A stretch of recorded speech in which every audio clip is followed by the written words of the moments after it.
අද දවසේත් ස්වාමීන් වහන්සේගේ වචනය අසන්නට යනවා. ඔබ නිතරම ඔබේ යාඥාවල් වලදී දේශය උදෙසා යාඥා කරන්න. ඒක මේ අවස්ථාවේ අපේ යුතුයකම. මොකද බොහෝ අය දෙවියන් වහන්සේ ගැන දැනගැනීමක් නැතුව ඉන්නේ. ඒ නිසා වුන් දේවල් කරගෙන යනවා. නමුත් මිනිසයන්ට පිළිතුරු නැතුව තිබෙනවා. එක එක දේවල් කරනවා. පහුගිය කාලේ අපි දැක්කා නොයෙකුත් ආගමික විශ්වාසයන් වල මිනිසු නියැලෙනවා. ඔබ දැක්ක ඉන්දියාවේ මිනිස්සු කොච්චර ඒ ආගමික විශ්වාසයන් මත හිටියද ඔවුන් ඒ සමහර දේවල් කරගෙන හිටියා. ඒ ගංගා නම් මොකද ඒ ගංගාව තුල. ඉතින් ඒ ස්ථානයේ අපි දකිනවා මේ අවසානයේ ඔවුන්ගේ ආගමික වතාවත් ඔක්කොම පැවැත්වුවේ එක ගංගාවක. නමුත් අවසානයේ මේ කොවිඩ් කාලේ එම ගංගාවෙම මලකඳන් පාවෙන්න පටන් අරගත්තා. ඉතින් ඒ වගේ ආගමට විකල්පයක් නැහැ, විසඳුමක් නැහැ. ආගමික වතාවත් මිනිස්සු කරන්න පුළුවන්, හිත සනස ගන්න පුළුවන්. නමුත් ඇත්තටම අපි දකිනවා විසඳුමක් තිබෙන්නේ දෙවියන් වහන්සේගේ දෑතේ පමණයි. ආමේන්. ඒ නිසා අපි ඒ සත්‍යතාවය අඳුනගෙන ඒ සත්‍යතාවය දැනගෙන ඉන්න සෙනගක්. ඒ නිසා අපි යාඥා කරන්නට ඕනේ මේ දේශය වෙනුවෙන් ස්වාමීන් වහන්සේගේ අභිමුඛය අපි කන්නලව් කරන්නට ඕනේ. එවිටයි මේ දේශයේ තත්වයන් වාතාවරණයන් වෙනස් වෙන්නට යන්නේ. ඒ නිසා මම විශ්වාස කරනවා දේශයේ ඉරණම වෙනස් කිරීමේ බලයක් දෙවියන් වහන්සේ සභාවට දීලා දෙවෙනවා. ආමේන්. ඒ නිසායි ඔබව මාව තබලා තිබෙන්නේ. ඒ නිසා මදහත්කාර යාඥාව මේ වෙලාවේ දේශය වෙනුවෙන් හරිම වැදගත්. දවසකට එක විනාඩි 5ක් හරි කමන්නේ ඔබ දේශය වෙනුවෙන් හැමෝම යාඥා කරන්න. හොඳයි, මම කැමති අද දවසේ ස්වාමීන් වහන්සේගේ වචනේ ඔබ සමග කතා කරන්න. අද දවසේ මගේ මාතෘකාව දිව්‍යමය දේ අඳුනා ගැනීම. රයිට්? දිව්‍යමය දේ නැත්නම් දෙවියන් වහන්සේගෙන් වූ දෙය අපි කොහොමද අඳුනගන්නේ කියන කාරණාව. මොකද මේ පොළවේ අපි ජීවත් වෙන විට අපිට මාංශයක් තිබෙනවා. ලෞකික කාරණා රාශියක් මැද්දේ තමයි අපි ජීවත් වෙන්නේ. ඉතින් මේ අතරේ දෙවියන් වහන්සේගේ හඬ, දෙවියන් වහන්සේගේ සැලැස්ම, දෙවියන් වහන්සේගේ පරමාර්ථය කුමක්ද? මෙන්න මේ දේ අපි හරියට දැනගත්තොත් තමයි උන්වහන්සේගේ මාර්ගයේ මේ පොළොව තලයේ අපට අඩිය තබලා යන්න හැකියාව ලැබෙන්නේ. ඒ නිසා දෙවියන් වහන්සේගේ සැලසුම ක්‍රියාත්මක වෙන්නේ උන්වහන්සේගේ කාරණා තුල පමණයි. කී දෙනෙක් ආමෙන් කියන්න යනවද? ආමෙන්. මේක මුලින් ඉඳලා හොඳට අහගන්න. දේව වචනය අපට හරි වැදගත්. දේව වචනය අපට ලබලා දුන්නේ අපිට අවශ්‍ය විදිහට දේව වචනය හසුරවන්න නෙවෙයි, දෙවියන් වහන්සේගේ වචනය තුළින් අපිව හසුරවන්න. දැන් සමහර අය මේ කරන දෙයක් දෙවියන් වහන්සේගේ වචනේ Tamanට අදාළ වෙන කොටස් ටික විතරක් ලබාගෙන ඊටු කොටස් බැහැර කරනවා.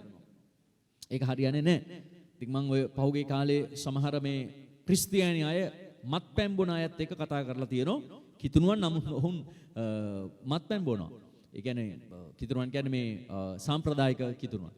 ඉතින් ඔවුන් එක කතා කරද්දී එක සැරයක් එක්කෙනෙක් මට කියනවා මේ බයිබලයේ තියෙනවනේ බ්‍රදර් මේ බොන්න කියලා. මං කිව්වා ඒක ඔය තියෙන්නේ. ඒ අර පාවුල්තුමා මේ තිමෝතියස්ට කියන්නේ දැන් බයිබල වචනත් එක කිව්වේ. දැන් මෙයා පොඩි ඩ්‍රින්ක් එකකුත් දාලා හිටියේ. ඉතින් පොඩ්ඩක් එහෙම වෙවි හිටියේ. ඉතින් ආ කියනවා මේ බයිබලයේ කියනවනේ බොන්න කියලා. මං කිව්වා කවුද කියලා තියෙන්නේ. ඇයි පාවුල්තුමා කියන්නේ? මෙයා පාවුල්තුමා ගැනත් දන්නවා. තිමෝතියස් ගැනත් දන්නවා. හරිද? දැන් මෙයා කියනවා මේ අර මේ මුද්‍රික පානේ ටිකක් බොන්න කියලා තියෙන්නේ. ඉතින් අපි පීුවා. මං කිව්වා මුද්‍රික පානද බීවේ? නෑ නෑ ඒ කාලේ මුද්‍රික පානේ මේ කාලේ මේ පානේ තියෙන්නේ කියලා කිව්වා. ඉතින් ඒ වගේ දැන් එයා මේ බයිබලෙත් දන්නවා හැබැයි බොනවා. ඊතර බලන්න දැන් දෙවියන් වහන්සේ අපිට වචනේ දුන්නේ අපට ඕන විදිහට වචනය මෙහෙවන්න නෙමෙයි, වචනයට ඕන විදිහට අපි මෙහෙවෙන්න අවශ්‍යයි. කී දෙනෙක් ආමෙන් කියන්න යනවද? දේව වචනයට අවශ්‍ය විදිහට අපේ ජීවිත මෙහෙවෙන්නට ඕනේ. රයිට්? ඒ නිසා බයිබලයේ කියන්නේ අපේ කැමැත්ත අත්හැරලා දෙවියන් වහන්සේගේ කැමැත්ත වෙතට එන්න. දැන් යමෙක් වාගේ කැමැත්තේ ප්‍රකාරයට ඔයා ජීවත් වෙමින් දෙවියන් වහන්සේ කියලා කීවට වැඩක් වෙන්නේ නැහැ. හේතුව ඒ ඔයාගේ මතයක් මතයි ඔයාගේ ජීවිතේ දෝලණය වෙන්නේ. හැබැයි දෙවියන් වහන්සේගේ මතයත් එක්ක ඔයාගේ ජීවිතයේ දෝලණය වෙන්න අවශ්‍ය නම් ඔබ ඔබේ මත පැත්තකට දාලා දෙවියන් වහන්සේගේ වචනය ඔබට කියන දේ ඔබ විසින් කළ යුතු වෙනවා. ඔබ ස්වාමිත්වය ඔබ ළඟ තබා ගන්න නැතුව ඔබ ස්වාමිත්වයේ උන්වහන්සේට පවරලා තිබෙනවා නම් ඔබ දේව දරුවෙක්. ආමෙන්. දෙවියන්වහන්සේගේ දරුවෙක් කියලා කියන්නේ තමන්ගේ ස්වාමිත්වය උන්වහන්සේට දීලා උන්වහන්සේ කියන විදියට පාලනය වෙන කෙනෙක් වීමයි. දැන් අද කිතුණු ජීවිත ගොඩක් වෙලාවට වෙලා තිබෙන්නේ දෙවියන් වහන්සේව අදහනවා හැබැයි ස්වාමිත්වය තමන් ළඟ තියා ගන්නවා. ඒ කියන්නේ දෙවියන් වහන්සේව අදහන්නෙත් මට ඕන විදිහට. මම වැඩ කරන්නේ මට ඕන විදිහට. හැබැයි ප්‍රශ්නයක් ආවොත් මම දෙවියෝ හොයනවා. ඉතින් මේක දෙවියන් වහන්සේ බලාපොරොත්තු වෙන ආත්මික තලය නෙවෙයි. මේක දෙවියන් වහන්සේ බලාපොරොත්තු වෙන ජීවිතය නෙවෙයි. රයිට්? දෙවියන් වහන්සේ බලාපොරොත්තු වෙන අපෙන් බලාපොරොත්තු වෙන ජීවිතය නම් අපේ ස්වාමිත්වය කියන්නේ අපි ගැන තීරණ ගැනීමේ අයිතිය දෙවියන් වහන්සේට පැවරීමයි. මම හිතන්නේ මෙහෙම කියද්දි ටිකක් අභියෝගයක් වගේ නේද? මගේ ගැන තීරණ ගැනීම අයිතිය දෙවියන්ට දෙන්න මොකටද කියලා හිතනවා සමහර අයට. මං ගැන තීරණ අර ගන්න ඕනේ මමනේ. මගේ අනාගතය ගැන තීරණ ගන්න ඕනේ මමනේ. දෙයියද ගන්න ඕන තීරණේ. නේද? මේ කොල්ලෝ හිතන්න පුළුවන් එහෙම ගියොත් මට ඕන කෙනා කසාද බැඳ ගන්නත් බැරි වෙයි කියලා. දෙවියන් වහන්සේට ඕන කෙනාද මට දෙන්න යන්නේ කියලා. ඔව්. ඒකත් එහෙමයි. ඒ කියන්නේ ඔබේ ස්වාමිත්වය ඔබ සම්පූර්ණම උන්වහන්සේට දීලා තිබෙනවා නම් අන්න එතනයි ඔබේ දේව දරුකම ස්ථිර වෙන්නේ. ආමෙන්. ඔබ කී දෙනෙකුට පැහැදිලිද මේ කාරණාව? ඔබ කිතුණුවෙක් වෙන්නේ ඔබේ ස්වාමිත්වයේ උන්වහන්සේ ගාව තියෙද්දී. හොඳම ආදර්ශය යේසුස් වහන්සේ. යේසුස් වහන්සේ පොළවේදී හැම වෙලාවකම කාගේ කැමැත්තද කළේ? කියන්න පුළුවන්. කාගේ කැමැත්තද කළේ? පියාණන් වහන්සේගේ කැමැත්ත. උන්වහන්සේ කිව්වේ මගේ කැමැත්ත ලෙස මම කිසිවක් කරන්නට යන්නේ නැහැ. උන්වහන්සේ කුරුසියට යන වෙලාවෙත් උන්වහන්සේ මොකද්ද කිව්වේ? පියාණනි මගේ කැමැත්ත නෙවෙයි ඔබේ කැමැත්ත. දැන් මේක ඔබට මට හොඳම ආදර්ශය. මොකක්ද? මගේ කැමැත්ත නෙවෙයි දෙවියන් වහන්සේගේ කැමැත්ත මා තුල සිදුවීම.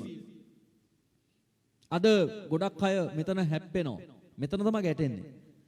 ඇයි? තමන් ඉලක්කගත සලස්මක ඉන්නවා. තමන්ගේ ජීවිතය ගැන ප්ලෑන් කරලා තිබෙනවා.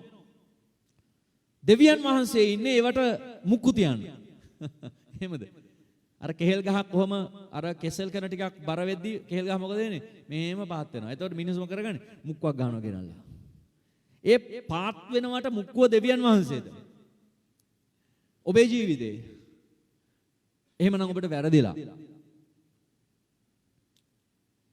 දෙවියන් වහන්සේගේ ස්වාමිත්වය 100% ඔබව මාව පාලනය කරන්න අවශ්‍යයි. අන්න එතනයි අපි දේව දරුවන් වෙන්නේ. එතන මා ගැනවත් මට තීරණ ගැනීමේ අයිතියක් නැහැ. කවුරු හරි කියන්න පුළුවන් ඒක මානව හිමිකම් කඩකිරීමක් කියලා. ඔව්. ඒක පොදු ක්‍රමය. මම අද ඔබට කියලා දෙන්නට යනවා පොදු ක්‍රමය හා දෙවියන් වහන්සේගේ ක්‍රමය අතර තිබෙන වෙනස් වීම. අපි කිතුණුවන් හැටියට මේ පොළවේ ජීවත් වෙන විට සාම්ප්‍රදායික හා පොදු ක්‍රමයක් තියෙනවා අපේ ජීවිතය සම්බන්ධව. අපේ ජීවිතේ කාරණා සම්බන්ධව. ඒවා සාම්ප්‍රදායිකයි, ඒවා පොදුයි, ඒවා හැමෝම කරන දේවල්. හැබැයි බයිබලයේ අපි දකින්නේ දෙවියන් වහන්සේගේ සිස්ටම් එක, දෙවියන් වහන්සේගේ ක්‍රමවේදය සාම්ප්‍රදායික හා පොදු කියන ස්ථානයෙන් බැහැරව වෙනස්ම විදිහකට තිබෙනවා. ආමෙන්. ඔබ බොහෝ ස්ථාන බයිබලයේ කියවන විට ඔබට හමු වෙලා ඇති. මම කීපයක් ඔබට අද උදාහරණ වශයෙන් පෙන්වන්නට යනවා. පොදු ක්‍රමය හා දෙවියන් වහන්සේගේ ක්‍රමය අතර 100% වෙනස් වීම තිබෙනවා. 100%. එක වෙලාවක සාමුවෙල්ටත් වැරදුනා. සාමුවෙල් කියන්නේ ආලේපලත් පූජකයෙක්. දෙවියන් වහන්සේගේ හඬ අහපු මිනිසෙක්. හැබැයි සාමුවෙල්ට යෙස්සගේ ගෙදරදී පොඩි අප්සෙට් එකක් වෙනවා. පොඩි වැරදීමක් වෙනවා. මොකද්ද? අර යෙස්සගේ ලොකුම පුත්‍රයාව තව පොඩ්ඩෙන් රජගමට ආලේප කරනවා. විනාශයි ඒ වැඩේ කරාන. ඔබ අහලා ඇති නේද? සමහර අලුත් අය ඉන්නවනේ මේක තේරෙන්නේ නැතිව ඔබ බයිබලයේ කියවන්න වෙනවා. දෙවියන් වහන්සේ සාමුවෙල්ට කියනවා යෙස්සගේ ගෙදරට ගිහිල්ලා පුත්තු 8ක් ඉන්නවා එක්කෙනෙක්ව රජගමට ආලේප කරන්න කියලා. ඉතින් සාමුවෙල් පූජකතුමා හොඳට ලෑස්ති වෙලා තෙල් කුලාවක් අරගෙන කරන්නම් වැඩේ ස්වාමිනී කියලා යනවා සේවය කරන්න. යන විට දැන් යස් එකේ ගෙදරට යනකොට පුත්තු 7 දෙනෙක් හිටියා. 8ක් නම් පේන්නේ නැහැ 7ක් හිටියා. මේ ඒකෙන් වැඩි මලා හරිම විශාලයි සද්දන්තයි රජ කෙනෙකුට සුපිරිම මේ පෞරුෂයක් තියෙනවා ලස්සන තියෙනවා ඇඟ නිකන් ඇඟෙන් මසල් දාලා නේද නියමට ඉන්නවා. සාමුවෙල් දැක්ක ගමන් බැලුවා වාව් මේ රජා කියලා තෙල් කුලා වරගෙන කියලා හලන්නයි ගියේ. දෙවනස්ක හෝ නතර කරන්න. උඹ මනුෂ්‍යංගේ බාහිර බලනවා මම මනුෂ්‍යංගේ සිත බලනවා කියලා කිව්වා. සාමුවෙල්ට වැරදුනා. තව පොඩ්ඩෙන් වැරදි මිනිහව ආලේප කරනවා. දන්නවද? වැරදි මිනිස්සුන්ව ආලේප කරපුවාම ඒ මිනිස්සුන්ගේ ක්‍රියාවල් දෙවියන් වහන්සේට විරුද්ධව නැගිටිනවා. දවසක එදාට ප්‍රශ්න මතුවෙනවා. ඉතින් දෙවියන් වහන්සේ සාමුවෙල්ව બ્લોක් කරා. එපා මේ මිනිස්සුව ආලේප කරන්න. ඔව් යෙස්සේගේ දරුවෙක් තමයි. හැබැයි මගේ ක්‍රමය ඔහු නෙවෙයි. දැන් සාමුවෙල් බැලුවා ඊගාව 7 වෙනියා ගාවටද ගියා දෙවනෝස් කියන මොහොත් නෙවෙයි කියලා. සාමුවෙල් හරි ප්‍රශ්නයක පැටළුණා. ඊට පස්සේ සාමුවෙල් ආනවා බේසෙගෙන් මේ වට තව ළමයි ඉන්නවද? ඉන්නවා. පොඩි එක්කෙනා. යා බැටළුව බලාගෙන ඉතින් යා රජ කෙනෙකුට හරියන්නේ නැහැ නේ කියලා. දන්නවද? මිනිස්සුන්ගේ පොදු ක්‍රමය තුල නෙවෙයි දෙවියන් වහන්සේගේ සලස්ම තිබුණේ ඒ පොඩි කොල්ලා ගැන.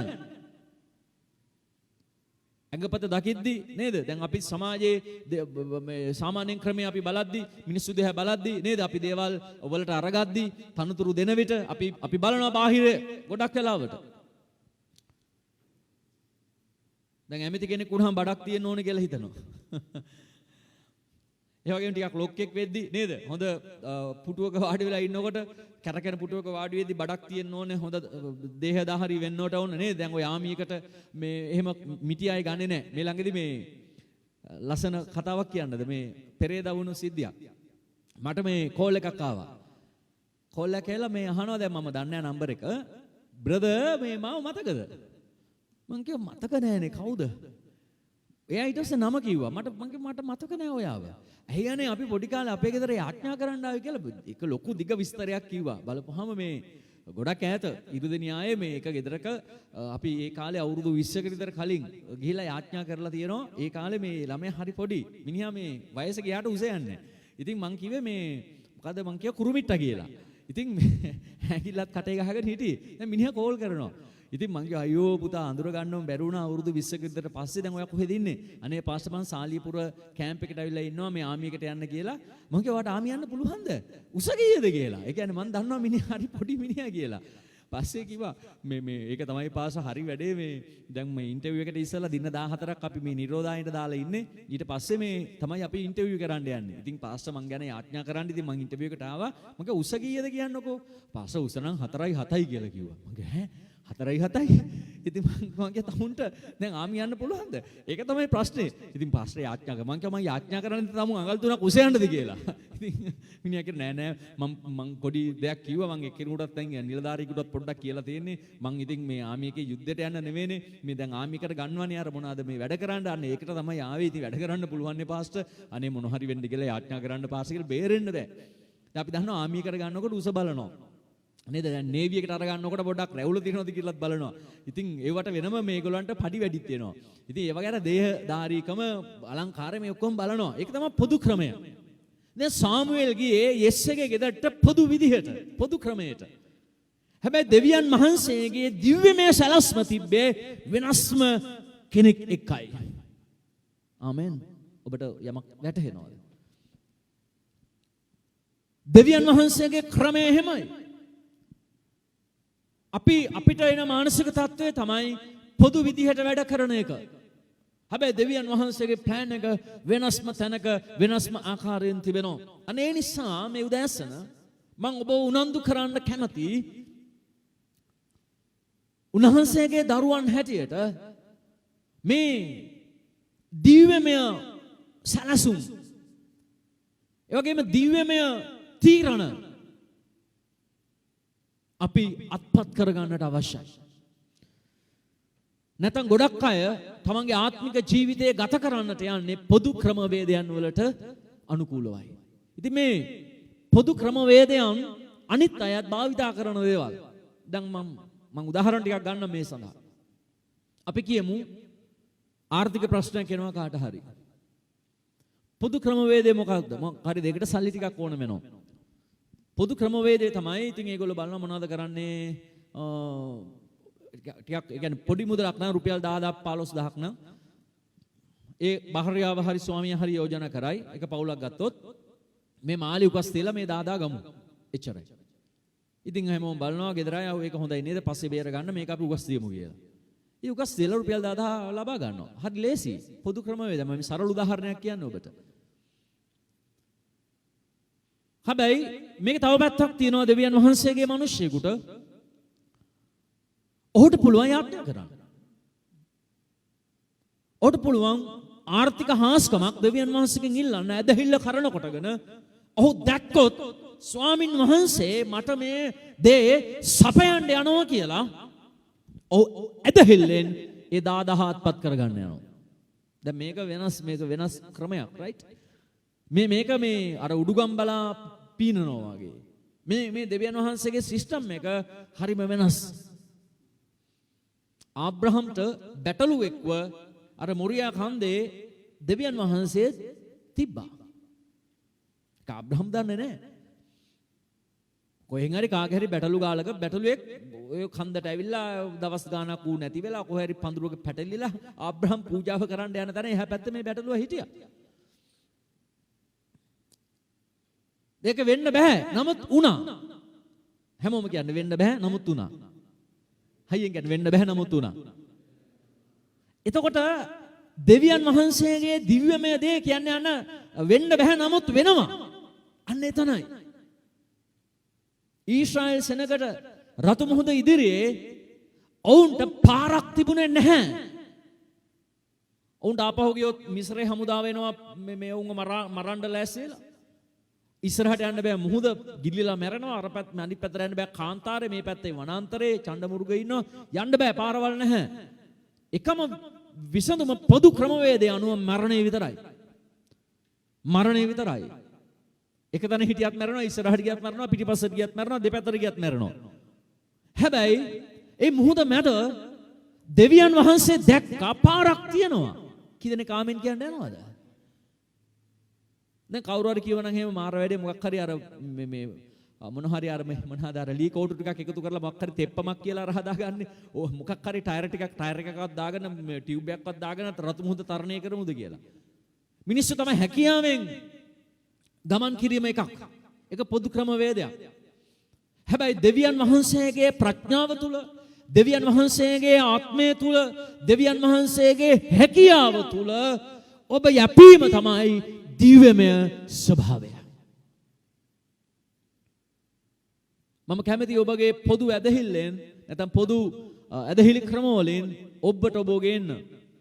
ඒ කියන්නේ කඩායාමක් අත්දකින්න. වෙනසක් අත්දකින්න. දෙවියන් වහන්සේගේ සිස්ටම් එකට ඔබ ඒ දෙවියන්වහන්සේගේ ක්‍රමයට හිතන කෙනෙක් වෙන්න. ඔබේ අසනීප තත්වයකදී වුණත් එච්චරයි. පොදු ක්‍රමය ඖෂධ ලබා ගැනීම මම එපා කියන්නේ නැහැ. රයිට්? නමුත් මම ඔබට පෙන්වන්න කැමති ඊට වඩා දෙයක් තියෙනවා කියලා. ආමෙන්. හලෙලූයා. දැන් අපි නගරයකට ඇතුළු වුණාම ඕන තරම් හෝටල් තියෙනවා. ඉතින් සමහරුගේ අපි ගිහලා මේ හෝටලේ මොන හරි කමුයි කියලා. තව කවුරු හරි අනේ ඕක නෙමෙයි ඊට වඩා හොඳ තැනකට එන්නකෝ එතෙන්ට යන් කියලා. වෙනස් තැනක්, වෙනත් රසක්, වෙනත් රහක්. ඒ වගේ ඔබගේ අසනීප වෙලාවේ ඔබට බෙහෙත් ටිකක් ගන්න පුළුවන් කිසි ප්‍රශ්නයක් නැහැ. හැබැයි ඊට වඩා දෙයක් තියෙනවා නම් අන්න එතෙන්ට එසවෙන එක ඒක වෙනස්ම ආකාරයක් අත්දැකීමක්. ආමෙන්. හලෙලූයා. ඒ නිසා අපි අපේ ජීවිතයේ ඕනෑම කාරණාවක් තුල ධනවද අපි දකින්න බාධාවක් වෙන්න පුළුවන්. අපි දකින්න නොහැකියාවක් දැන් නම් ඉතින් බැහැ කියන තැනක් වෙන්න පුළුවන්. ධනවද එතනින් එහාට ගියා වූ දෙවියන් වහන්සේගේ ක්‍රමයක් ඔබ වෙනුවෙන් මා වෙනුවෙන් තිබෙනවා. හලෙලූයා.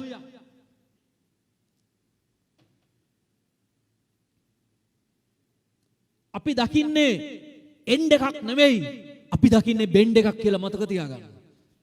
අපි රැට ඔය ගොඩක් වෙලාවට මේ හවුසින් ස්කීම් තියෙන පාරවල් වල යද්දි එක සැරේකුත් මට මතකයි මම මොනවාද කිරිබත් ගොඩ එක ගෙදරකට යන්න හවුසින් ස්කීම් එකක් අස්සෙන් යද්දි පාරක් තියෙනවා දැන් ඒක ගෙදරකට තියෙන්නේ. ඉතින් එහාට පාරක් නැහැ වගේ. ඉතින් අපි රෑ ගියේ වාහනේ ලයිට්ස් දාගෙන යන විට දැන් ඉස්සරහා තියෙන්නේ ගේට්ටුවක්. ඉතින් යන්න බෑ. අපිට කියප ගැන ඔහොම එන්න ඉස්සරහට එන්න කියලා කිව්වා. ඉතින් අපි එතෙන්ට යනකොටම තාප්පයක් ගාමින් දකුණට හැරෙන්න තියෙනවා. ඉතින් එතෙන්ට යනකම් ඒක පෙවුන්නේ නැහැ. එතෙන්ට ගියහට පස්සේ තමයි දැක්කේ මේ දකුණට පාරක් තියෙනවා කියලා. නැත්නම් අපි දැක්කේ කෙලිම ගේට්ටුවක්. ඉතින් එන්ඩ් එකක් අපි දැක්කා. හැබැයි එන්ඩ් එකේ බෙන්ඩ් එකක් තිබුණා. රයිට්? ඉතින් ඒ වගේ අපි දකින්නවා සීමාවන්. හැබැයි දෙවියන් වහන්සේට එතනින් එහාට දෙයක් කරන්න පුළුවන්. යෝෂුවා සහ සෙනග දැක්කේ යෙරිකෝ පවුරක්. ඔවුන් හිතුවා අපි මෙච්චර දුර ආවා අපේ ගමන ඉවරයි. අපේ ගමන ඉවරයි. රතු මුහුද තිබ්බනම් අනිවාර්යයෙන්ම දෙබෑ වෙනවා. ජෝර්දාන දෙබෑ වුණා වගේ දැන් රතු මුහුදත් නැහැ ජෝර්දානෙත් නැහැ. දැන් තියෙන විශාල පවුරක්. මේකට කරන්න දෙයක් නැහැ. දන්නවද අපිට එන ප්‍රශ්න එකකට එකක් වෙනස්. අපි හිතනවා අර වගේ ප්‍රශ්නයක් ආවොත් නම් ඒක විසඳනවා කියලා. වෙනස් ප්‍රශ්නයක් එන විට අපි මානසික වැටෙනවා. යෝෂුවා දැක්ක රතු මුහුද බෙදෙනවා. ඒ අත්දැකීම තුළින් ඔහු ජෝර්දානෙන් එතර වුණා. පූජකයන්ගේ දෙපතුල් ජෝර්දානයේ වතුර වල වදිද්දී එක පැත්තක වතුර පල්ලෙහාට ගලාගෙන ගියා. උඩින් ආපු වතුර ටික තාප්පයක් වගේ උඩට ගියා.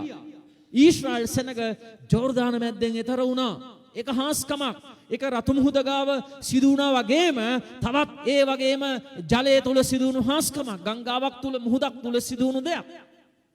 යෝෂුවාට ඒ ගැන අත්දැකීමක් තිබුණා. ඒ නිසා රතු මුහුදෙන් ආපු යෝෂුවා ඔහු නිර්භීතව ජෝර්දානෙනුත් එතර වුණා. නමුත් ඊගාවට තිබුණේ ඊට වඩා හාත්පසින්ම වෙනස් එකක්. ඊට පස්සේ තිබුණේ විශාල පවුරක්.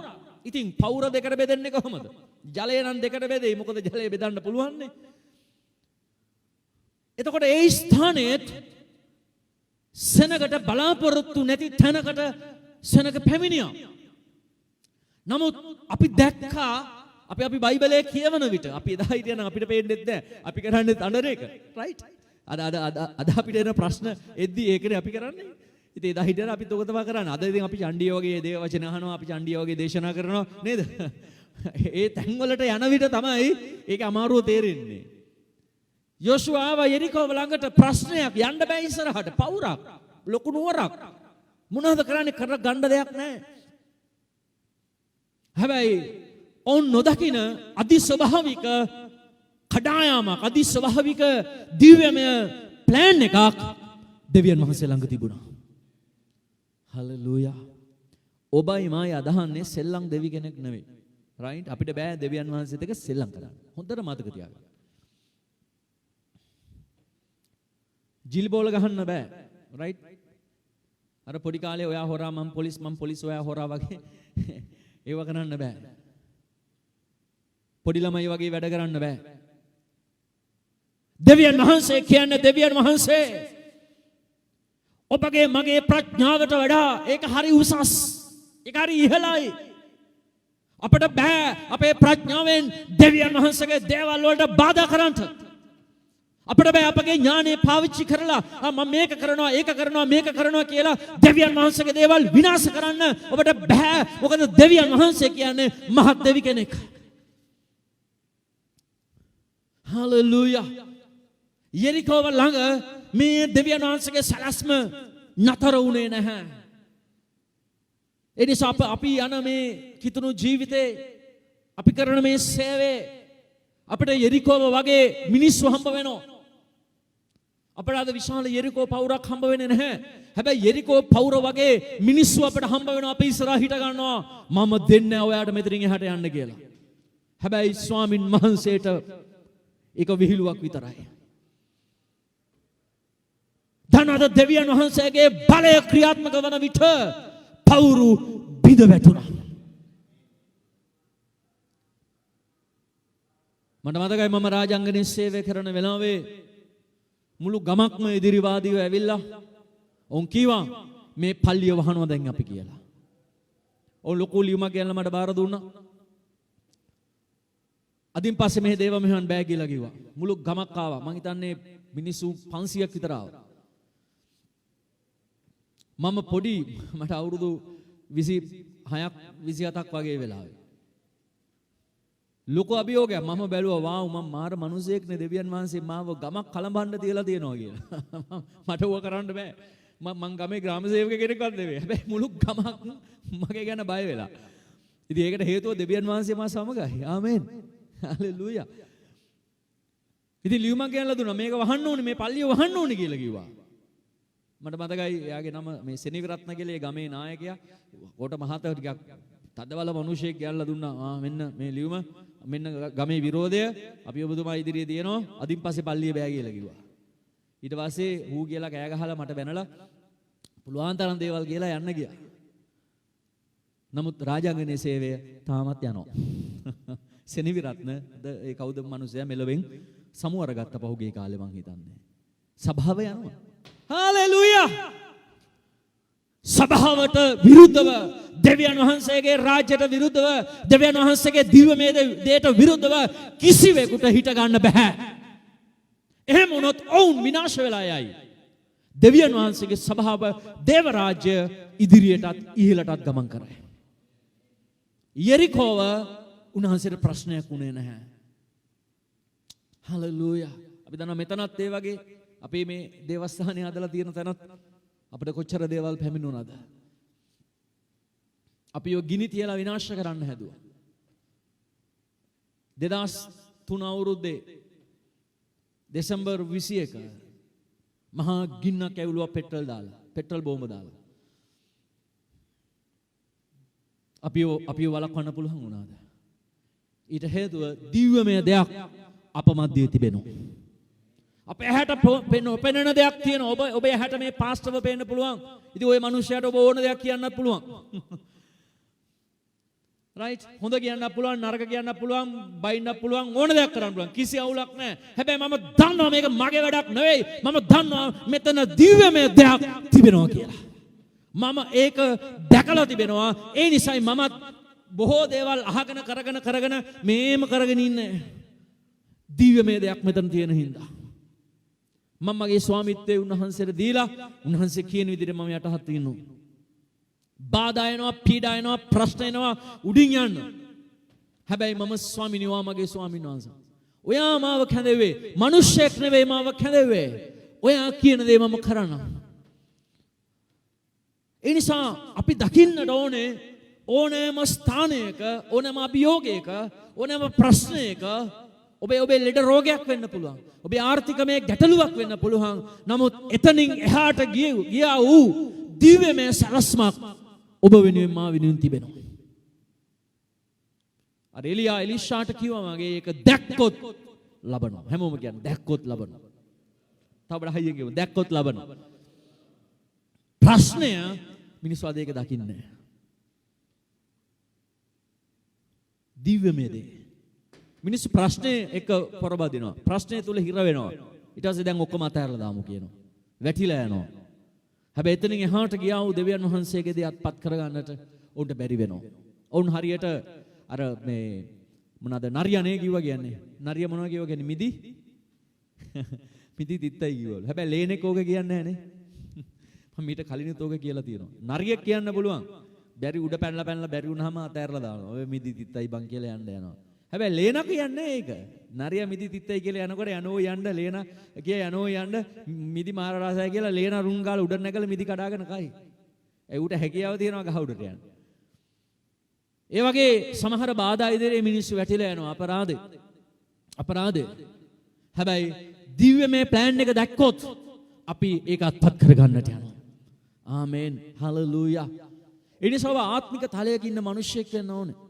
දෙවියන් වහන්සේගේ දිව්‍යමය සැලසුම් එක්ක ගමන් කරන කෙනෙක් වෙන්නට ඕනේ. නිකන් අර පොදු ක්‍රමවේදයට යන්න එපා. මේ පහුගිය කාලේ මගෙන් සහෝදරයෙක් ඇහුවා පාස්ටර් වැක්සින් එක ගැන මම මොකද කියන්නේ? මං ගෙවාට කැමති නම් ගහගන්න. කිසි ප්‍රශ්නයක් නැහැ කියලා. හරි ප්‍රශ්නේ නැහැ කියලා ගියා එකක් ගහගත්තා. වැක්සින් පළවෙනි එක ලබා ගත්තා. මාස එකමාරක් දෙකක් ගියා. ඊට පස්සේ එක දවසක් මාව හම්බෙන්න ඇවිල්ලා කිව්වා පාස්ටර් අද දෙවෙනි එකත් අපිට ගහුවා. වැක්සින් එක. මම කිව්වා හොඳයි කියලා. කාලේ ගිය සතියේ මට කෝල් එකක් දීලා තියෙනවා පාස්ටර් මට පොසිටිව් වෙලානේ කියලා. මම ඒකටත් යාඥා කරා. සෙනෙහවන්තය පොදු ක්‍රමවේදයන් මේ පොළවේ තියෙනවා. පොදු විදිහට වැඩ කිරීමක් මේ පොළවේ තිබෙනවා. රයිට්? හැබැයි අපි දකිනවා දෙවියන් වහන්සේගේ ක්‍රමය, දෙවියන් වහන්සේගේ සිස්ටම් එක හැම විටම මේ පොදු ක්‍රමයට වඩා ගැඹුරුව නැත්නම් පොදු ක්‍රමයේ අභිබවා ගියා වූ දෙයක්. ආමෙන්. හලෙලූයා. ඒක අදි ස්වභාවිකයි. ඒක අස්වාභාවිකයි. උන්වහන්සේලා බදු ගෙවන්න උවමනාවක් තිබුණා. නේද? අපි දකිනවා යේසුස් වහන්සේ මේ බදු ගෙවුවා මේ ආණ්ඩුවට. රයිට්? මොකද උන්වහන්සේගේ කාලේ මේ රෝමයේ විසින් ඊශ්‍රායල් අල්ලන් තිබුණු කාලයක යේසුස් වහන්සේ හිටියේ. ඒකයි ගොඩක් අය බලාපොරොත්තු වෙන්නේ මෙසියස් වහන්සේ ඇවිල්ලා මේ රෝම ආණ්ඩුවෙන් ඊශ්‍රායලය නිදහස් කරයි කියලා. ඉතින් ඒක යේසුස් වහන්සේගෙන් උනේ නැති හින්දා වුන් යේසුස් වහන්සේ මෙසියස් වහන්සේ හැටියට පිළිගත්තේ නැහැ. ඉතින් රෝම ආණ්ඩුවට ගොඩක් අය බදු ගෙව්වා. ඒ වෙලාවේ ෂෙකල් භාගයක් එක පුද්ගලයෙක් ගෙවන්න ඕන වුණා ඒ කාලේ හැටියට. ඉතින් දැන් යේසුස් වහන්සේටයි පෙදුරුටයි ෂෙකල් භාග දෙකක් එකතු කරාම ෂෙකලයයි. ඉතින් යේසුස් වහන්සේට මේක ගෙවන්න ඕනේ. උන්වහන්සේ ගිහිල්ලා මේ යෝසප්ගෙන් ඉල්ලුවේ නැහැ තාත්තේ ෂෙකලයක් දෙන්න මේ මං සේවයනේ කරන්නේ. ඒ නිසා මේ තාත්තා වඩු වැඩනේ කරන්නේ. ඉතින් මට සේවය කරනකොට මුදල් හම්බෙන්නේ නැහනේ. ඒ නිසා තාත්තා වඩු වැඩ කරලා හම්බ කරගත්ත දේවල් වලින් මට ෂෙකල් එකක් දෙන්න. මේ යේසුස් වහන්සේට යේසුස් වහන්සේ කිව්වේ නැහනේ මේ පේදුරුටයි මටයි බදු ගෙවන්න ඕනේ ෂෙකල් එකක් දෙන්න කියලා තාත්තගෙන් ඉල්ලන්න ගියේ නැහැ. යේසුස් වහන්සේ පේදුරුට කියනවා යන්න මූදට යන්න බිලියක් බාන්න. ඒ පළවෙනි මාළුවා ගේ බඩ ඇතුලේ ෂෙකල් එකක් තියෙනවා. එයා ඒක අරගෙන ඔයා ගිහිල්ලා ඔයාටයි මටයි බදු ගෙවන්න කියලා. ඒක හරි අස්වාභාවිකයි නේද? ඒක අදි ස්වභාවිකයි නේද? සාමාන්‍ය වෙන්න බෑ නේද? නමුත් උනා නේද? ඉතින් මම කතා කරන්නේ අද දවසේ ඇදහිල්ලේ මිනිස්සු අන්න එතෙන්ට එසවෙන්නට ඕනේ. කීදෙනෙක් ආමෙන් කියන්න යනවද? දැන් අපි ගම්වල ඉඳලා අපි නොහැදිලිකාරයෝ ආශ්‍රය කරලා උදේ ඉඳන් රැ වෙනකන් නොහැදිලිකාරයොත් එක්ක ඉඳලා මේ බයිබලයේ තිබෙන දිව්‍යමය ආලේපය, දිව්‍යමය ශක්තිය, දිව්‍යමය බලය ඇදහිල්ල අපේ නැති වෙලා ගිහිල්ලා අපි අර පොදු ක්‍රමයන් වලට හුරු වෙලා. ඒකයි ප්‍රශ්නේ. දැන් ඒ කාලේ නම් ඊශ්‍රායල් සෙනග අතර යම් අනාගත වක්තෘවරු හිටියේ නැහැ.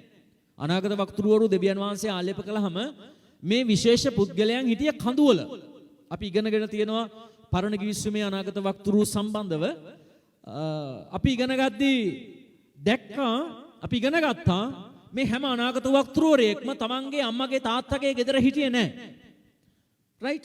ඔහුගේ ගමේ හිටියෙත් නැහැ. මොකද යේසුස් වහන්සේම කිව්වා ගමේ අනාගත වක්තෘ ගමට වටින්නේ නැහැ කියලා. ඒ නිසා හැම අනාගත වක්තෘවරයෙක්ම එක කඳුමුදුන් වල සිටියා. රයිට්? ඔවුන් වනාන්තරවල හිටියා. ඔවුන් ඒ තැන්වල ඉඳලා සුදුසු වෙලාවට ඇවිල්ලා අනාගත වාක්‍ය ප්‍රකාශ කළා. නැවත ඔවුන්ගේ ස්ථානයට ගියා. හේතුව ඔවුන් මිශ්‍ර වුණේ නැහැ පොදු ඊශ්‍රායල් සෙනගත් එක්ක. අපි දන්න ඊශ්‍රායල් සෙනග මේක වෙලාවක නපුරු වුණා, දරුණු වුණා, ඔය වෙලාවක ආඥාන පනත් ඉටු කළා. විවිධ විදිහයි. ඔවුන්ගේ ඇදහිල්ල එක එක විදිහට තිබුණා. හැබැයි දෙවියන් වහන්සේ තෝරගත්තු අනාගත වක්තෘවරු විශේෂයෙන්ම සාමාන්‍ය සෙනගත් එක මිශ්‍ර වුණේ නැහැ. අපි දන්නවා පරණ ගිවිසුමේ අවසාන අනාගත වක්තෘ කවුද? මලාකිද? පරණ ගිවිසුමේ අවසාන අනාගත වක්තෘ වෙනවා යොහාන් දක්වා. යේසුස් වහන්සේම කියනවා, යොහාන් කියන්නේ යොහාන් බෞතිස්ත. හොඳද? යේසුස් වහන්සේම කියනවා අනාසියලු අනාගත වක්තෘ යොහාන් බෞතිස්ත වෙනකම් අනාගත වාක්‍ය කිව්වා. ඒතර ඔහු අනාගත වක්තෘ කෙනෙක් යොහාන් බෞතිස්ත. රයිට්? දැන් ඔහු කොහෙද හිටියේ? අපි දකිනවා ඔහු වනාන්තරයේ සිටියා. ඔහු මේ පළඟැටියන් මීමද ඔහුගේ ආහාරය වුණා. ඔහු සාමාන්‍ය අය අතර හිටියේ නැහැ. හේතුව දෙවියන් වහන්සේ දැක්කා මේ දිව්‍යමය මානසික తত্ত্বය, දිව්‍යමය ආලේපය තුල රැඳෙන්න පුළුවන් මිනිස්සු දෙවියන් වහන්සේත් එක්ක වැඩි කාලයක් ගත කරන විටයි. මේක අපිට හොඳ ආදර්ශයක් අලුත් ගිවිසුමට. කිතුණු සභාවට. අපි වැඩි කාලයක් කාත් එක්ක දින්නේ. දනවද? ඒ අයගේ ආලේප අපිට නිදහස් වෙනවා. ඔවුන්ගේ වචන, ඔවුන්ගේ හැසිරීම්, ඔවුන්ගේ ක්‍රම වේදයන් අපිව ආක්‍රමණය කරනවා. හොඳට බලන්න ගොඩක් තැන්වල ඒ නායකයන් සිතන විදිහට තමයි වුන් යට තියන්න හිතන්නේ. වැඩි කාලයක් ඔවුන් ඒ සඳහා දෙන විට දැන් අපි කියමු LTT නායකයෙක් හිටියා. රයිට්? LTT නායකයා හිතපු විදිහට තමයි ඔහුගේ අනුගාමිකයෝ හිතන්න ගත්තේ. ඒ නිසා සයිනයිඩ් කරලා බැඳගත්තා නේද? මේ භයානක ජාතිවාදී අරගලයක උන් නියලුණා.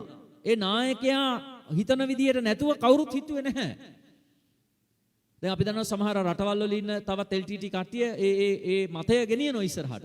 පෞගී කාලෙත් අපි දැක්ක කොඩි අරගෙන උන් ඒ මතය ඉස්සරහට ගෙනියනවා. ආభాෂණයක් කියලා එකක් තියෙනවා. එතකොට මේ සමාජයේ ඔබ වැඩි කාලයක් ගත කරන විට ඔබ කාලය ගත කරන්නේ දෙවියන් වහන්සේගේ වචනය ගැන දන්නේ නැති. රයිට්? දෙවියන් වහන්සේගේ ආත්මේ නැති. දිව්‍යමය සැලසුම් තේරුම් ගන්නට බැරි. සෙනගක් එක්කනම් ඔවුන්ගේ උපදේශ අවවාද අනුශාසනා මේ හැම දෙයක්ම දන්නද ඔබගේ දිව්‍යමය භාවයට ප්‍රහාර එල්ල කරනවා.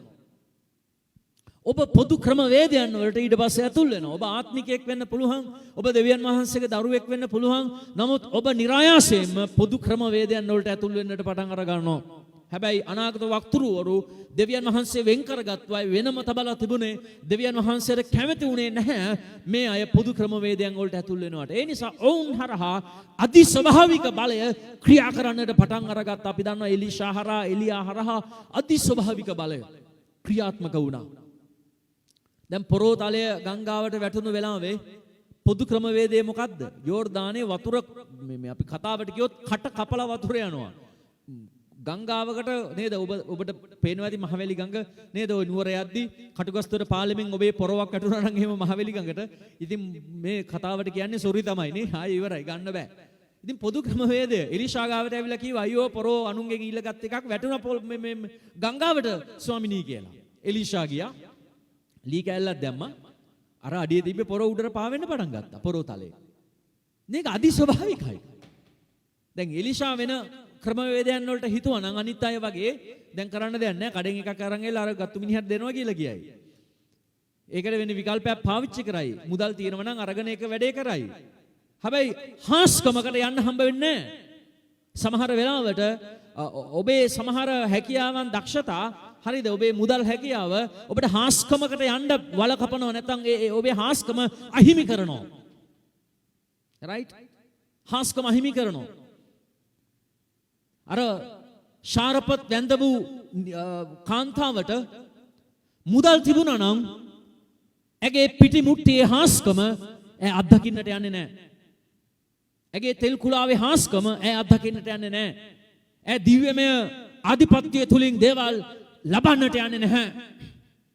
සමහර වෙලාවේ මේ පොදු ක්‍රම අපේ ජීවිතවල හාස්කම් නැති කරලා දානවා. ඒ නිසා මම කැමති ඔබ අවදි කරවන්න ඔබේ ජීවිතේ පොදු ක්‍රමය නොව ඉන් ඔබට ගියා වූ එහාට ගියා වූ දෙවියන් වහන්සේගෙන් ඌ දේවල් ඔබ වෙනුවෙන් මා වෙනුවෙන් තිබෙනවා. හලෙලූයා. කීදෙනෙක් විශ්වාස කරනවද? එහෙනම් හයියෙන් ආමෙන් කියලා කියමුද? ක්‍රියාපොතේ 5 වෙනි පරිච්ඡේදයේ 28 ඉඳලා 39 දක්වා බලන විට ක්‍රියාපොත පරිච්ඡේදයේ 5 වචනේ 28 ඉඳලා 39 යනකම් බලන විට එදා සභාව ආරම්භ වුණු මුල් යුගයේ පේදුරුතුමා බලෙන් යුක්තව දේශනා කරන්න පටන් අරගත්තා. මුළු යෙරුසලම හැම තැනම ගිහිල්ලා පේදුරු සේවය කළා. ඒ සේවය කරන එක යුදෙවරුන්ට නායක පූජකයන්ට ලොකු ප්‍රශ්නයක් වුණා. දැන් අපි දකිනවා පේදුරුව මන්ත්‍රණ සභාවට අරගෙන යනවා. දැන් එක වෙලාවක පේදුරු හිර ගත කරා දන්වැල් වලින් ගැට ගැහුවා ඔක්කොම කරලා දැම්මා. නමුත් දේව දූතෙක් ඇවිලා මෙයාව බේර ගන්නවා. දැන් ඊට පස්සේ නැවත පේදුරු දේව මන්දිරයේ ගිහිල්ලා දේශනා කරනවා. නැවතත් ගිහිල්ලා පේදුරුව හිමින් සිරුවේ එක් කරගෙන වැඩි කලබලයක් නැතුව මොකද මිනිස්සු ගල් ගහයි කියලා බය වුණා. ඒ නිසා මේගොල්ලන් හිමීට පේදුරුව එක් කරගෙන ඇවිල්ලා මන්ත්‍රණ සභාව ඉස්සරහා හිටවලා දැන් මන්ත්‍රණ සභාවේ බොහෝ යුදෙව් ආචාර්යවරු ඉන්නවා, ගුරුවරු ඉන්නවා, රබ්බිවරු ඉන්නවා. ඔක්කොම ඉස්සරහා දැන් පේදුරුට තරවටු කරනවා. ඔයා මේ දේ කරන්න එපා. රයිට්? ආපහු මේ නාමයෙන් උගන්වන්න එපා. මේ නාමයෙන් හාස්කම් කරන්න එපා. මේ යේසුස්ගේ නාමය ගැන කියන්න එපා හලෝ කියලා කියන්න පටන් අරගත්තා. අපි බලමු ක්‍රියා 5:28 ඉඳලා මේ කතාව. මේ නාමයෙන් නුගන්වන්ට නුඹලාට තදින් ආඥා කළෙමුව. එහෙත් නුඹලා නුඹලාගේ ඉගැන්වීමෙන් යෙරුසලම පුරවා ඒ මනුෂ්‍යයාගේ ලේ අප පිට පමුණුවන්ට සාදන්නහු යයි ඔවුන්ට කීවේය. පේත්‍රස්ද ප්‍රේරිතයෝද උත්තර දෙමින් මනුෂ්‍යයන්ට වඩා දෙවියන් වහන්සේට අප විසින් කීකරු විය යුතුය. නුඹලා විසින් ගසක එල්ලා මැරුවා වූ යේසුස් වහන්සේව අපගේ පියවරුන්ගේ දෙවියන් වහන්සේ නැගිට වූසේක. ඊශ්‍රායලට පශ්චාත්තාපයත් පෞකමාවත් දෙන අධිපතියෙක්ද ගැලුම්කාරයෙක්ද වන පිණිස දෙවියන් වහන්සේ තමන්ගේ දකුණතින් උන්වහන්සේව උසස් කළසේක. අපි මේ කාරණාවලට සාක්ෂිකාරයෝය. එසේම දෙවියන් වහන්සේ විසින් තමන්ට කීකරු වෙන්නන්ට දුන් ශුද්ධාත්මයන් වහන්සේත් සාක්ෂිකාරයෙකයි කීවෝය. දැන් දිව්‍යමය දේ සම්බන්ධව පේදුරු කතා කරනවා. ආමෙන්. පේදුරු දිව්‍යමය දේ අත්දැක්ක කෙනෙක්. ඔහුත් මාළු අල්ලගෙන මේ දීවර කර්මාන්තේ නියැලෙමින් පව් කරමින් කඩුවක් කිනේ ගහගෙන නේද? අපි දන්නවා පේදුරුගේ චරිත කතාව ගැන බලද්දී අමුතුම මාදිලී හරිම කෝපේන ශනික කෝපේන කෙනෙක් පේදුරු කියන්නේ නේද? අර කුරුසේ ගාවත් අපි දන්නවා ගෙලිම මේ කඩුව ඇද්දා මාල්කස්ගේ කන කපලා දැම්මා. හරිද? යේසුස් වහන්සේ මිනිසයා කන සුවපත් කළා. ඉතින් ඒ වගේ පේදුරු හරිම කලබලකාරී මිනිසයා. හරි ශනික කෝපේ පොඩි දෙයටත් හරියට කලබල වෙනවා. මේ වගේ මිනිසෙක් දිව්‍යමය දේ අත්දැක්කා. පෙන්තකොස්ත දවසේ ඒ ශුද්ධාත්මයන් වහන්සේගේ ආලේපය ලබා ගත්තා. ඔහු තුල ඔහුගේ මනසේ තිබුණු පොදු ක්‍රමවේදය පහ වෙලා ගිහිල්ලා ඔහු වෙනස් වුණා දිව්‍යමය ක්‍රමවේදයට කීකරු වෙන මිනිහෙක් හැටියට. කීදෙනෙක් ආමෙන් කියන්න යනවද? දනද ඔබ වෙතට ආලේපය එන විට ඔබ ගැලවීම ලැබුවට පස්සේ ඔබේ මනසින් පොදු ක්‍රමවේදයේ බැහැර වෙන්නට ඕනේ. නැත්නම් ඔබට ආත්මිකයෙක් වෙන්න බෑ. ඔබ නවම ඇවිල්ලා දෙවියන් වහන්සේගේ නව අලුත්ම නිර්මාණය ඔබයි මායි. අපි නවම ඇවිල්ලා මිනිස්සුયો. ඒ නිසා අපි පාලනය වෙන්නේ අපි දෝලණය වෙන්නට ඕනේ පොදු ක්‍රමවේදයට නොවේ. ඉන් එහා ගියා වූ දිව්‍යමය ක්‍රමවේදයකටයි. ආමෙන්. හලෙලූයා. මට හුන්නේ ඔබ ආමෙන් කියනවා. දැන් ඒ දිව්‍යමය ක්‍රමවේදය ගැන පේදුරු මේ මන්ත්‍රණ සභාව ඉදිරියේ කියනවා. දැන් සාමාන්‍යයෙන් මොනවද කරන්න ඕනේ? මේ තමුන් වහන්සේව දැන් අපි මරනවා, විනාශ කරනවා, ලේ වගුරවනවා. මේ යේසුස් වහන්සේ ගැන කියන එක නතර කරනවා හලෝ කියද්දී පේදුරු මොනවද කියන්නේ? හොඳමයි සර්, අදින් පස්සේ කියන්නේ. ඔන්න පොදු ක්‍රමයේ අනුව ඕ නීතියට ගරු කරන්න එපා ඉතින් හරි. අපි අදින් පස්සේ මේ නාමය ගැන කතා කරන්නේ නැහැ. එහෙනම් හරි නේද? ඉහිල්ලෙන්නම් බායි කියලා ෂේප් වෙලා යන්න තිබුණා. හැබැයි ඔහු පොදු ක්‍රමවේදයට අනුගත වුණේ නැහැ. හේතුව දිව්‍යමය දෙයක් ඔහු අත්දැක්ක පමණක් නෙවෙයි, ඒ වන විට ඒ දිව්‍යමය දේ ඔහු තුල තිබුණ අතර ඔහු තුලින් ඒ දිව්‍යමය දේ අන් අයට ගලාගෙන යන මිනිසෙක් වුණා ඔහු. ආමෙන්. හලෙලූයා. ඔහු ඒ දිව්‍යමය දේට සාක්ෂිකාරයෙක් වුණා. ඔහු තුලින් ඒ දේ ගැලුවා ගංගාවක් වගේ. ඔහු පාර යන විට හෙවණැල්ල වැටෙන ලෙඩුසුව වුණා. පේදුරුගේ හෙවණැල්ල වැටෙන ලෙඩුසුව වුණා. අදි ස්වභාවිකයි.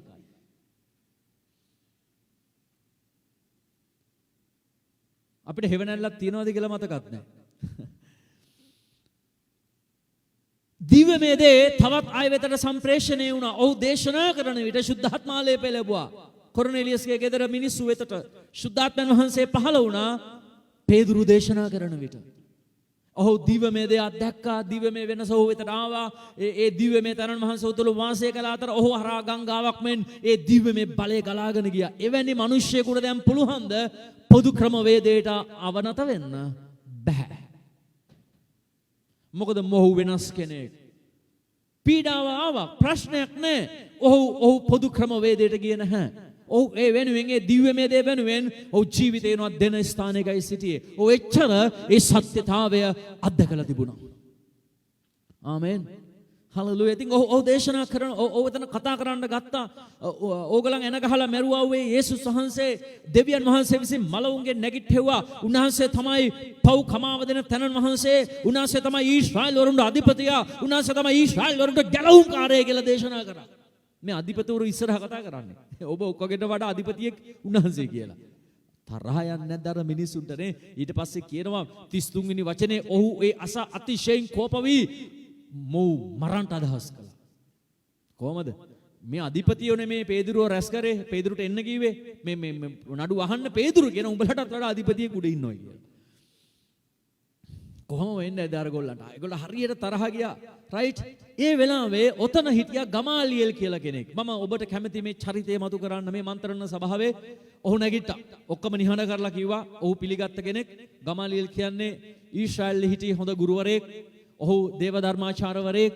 ඒ වගේම ඔහු දෙවියන් වහන්සේ ගැන ගොඩක් හොයපු මිනිහෙක්. හැබැයි ඔහු ක්‍රිස්තියානිකම ගැන යේසුස් වහන්සේව ඔහු දැනගෙන හිටියේ නැහැ. ඔහු යුදෙවරුන්ගේ ව්‍යවස්ථාව අනුව දෙවියන් වහන්සේ ගැන ලොකු අවබෝධයකින් හිටපු කෙනෙක්. ඔහු දිව්‍යමය දෙයක් අත්දැකලා තිබුණ නැහැ. හැබැයි ඔහු දිව්‍යමය දෙයක් ඇති බව ඇදහිල්ලක් ඇතුව සිටියා. ඒ නිසා මේ ගමාලියෙල් මෙතන නැගිටිනවා. නැගිටලා ඔක්කොම සභාව නිහඬ කරලා ඔහු කතා කරන්න පටන් අර ගන්නවා. අපි 35 වෙනි වගන්තිය බලමුද? ඊශ්‍රායල් මිනිස්සු අපි 34 ඉඳලම බලමු. නමුත් විවස්ථාචාරියෙක් වූ සියලු මනුෂ්‍යයන් විසින් ගරු කරන ලද්දා වූ ගමාලියෙල් නම් එක් පරිසියෙක් සභාවේ නැගිට සිට ඒ මනුෂ්‍යයන් ස්වල්ප වේලාවකට පිටතට ගෙන යන්නට අනකොට කියනුයේ ඊශ්‍රායල් මිනිස්සෙනි නුඹලා මේ මනුෂ්‍යයන්ට කරන්ට යන කාරණේ ගැන ප්‍රවේශම් වෙන්න.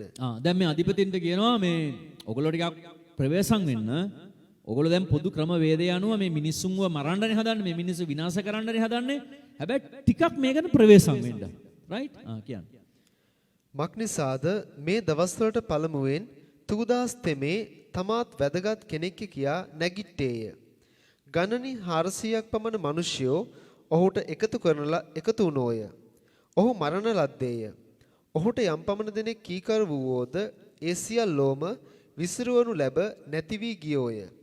ඔහුට පසුව ලේඛනය කරන දවස්වලදී ගලීලේ යූදාස් නැගිට සෙනගගෙන් සමහරෙක් තමා වෙතට ඇදගත්තේය. ඔහුත් විනාශ විය. ඔහුට යම් පමණ දෙනෙක් කීකරු වූවෝද ඔහුත් විසිරුවනු ලැබුවෝය. ඉදින් මානුබලාට කියන්නේ නම් මේ මිනිසයන්ගෙන් වැළකී ඔවුන්ට කිසිවක් නොකරන ලෙසය. දැන් ගමාලියෙල් කතා කරලා කියනවා දැන් මේ අහන්න සෙනග මේ අහන්න අධිපතිතුමනි හේතුව මීට කලින් යම් මිනිහෙක් නැගිටලා මේ ඊශ්‍රායල් කලමන්න පටන් අරගත්තා. ඌට 400ක් තුදාස් කියලා කෙනෙක්. ඌට 400ක් පමණ මිනිස්සු එකතු වුණා. ටික දවසකින් ඔහු මැරිලා ගියා. ඔහු මැරුවා. අර මිනිස්සෙත් විසිරලා ගියා. ඊට පස්සේ යූදාස් කියලා කෙනෙක් නැගිට්ටා. ඔහුටත් සෙනග ටිකක් එකතු වුණා. ටික කාලයක් ගියා. ඒකත් නිකාම නැති වෙලා ගියා. ඒ නිසා දැන් මේ මිනිස්සුන්ටත් ඕගොල්ලෝ මොනවත් කරන්න ඕනේ නැහැ. රයිට්? ඇයි? ඒක මෙහෙවවන සිස්ටම් එකක් තියෙනවා. මේක ඊශ්‍රායල් දේශය. මේ දේශයේ අධිපතිය දෙවියන් වහන්සේ. දෙවියන් වහන්සේට ක්‍රමවේදයක් තියෙනවා. ඒ නිසා අපි කලබල වෙන්න ඕනේ නැහැ.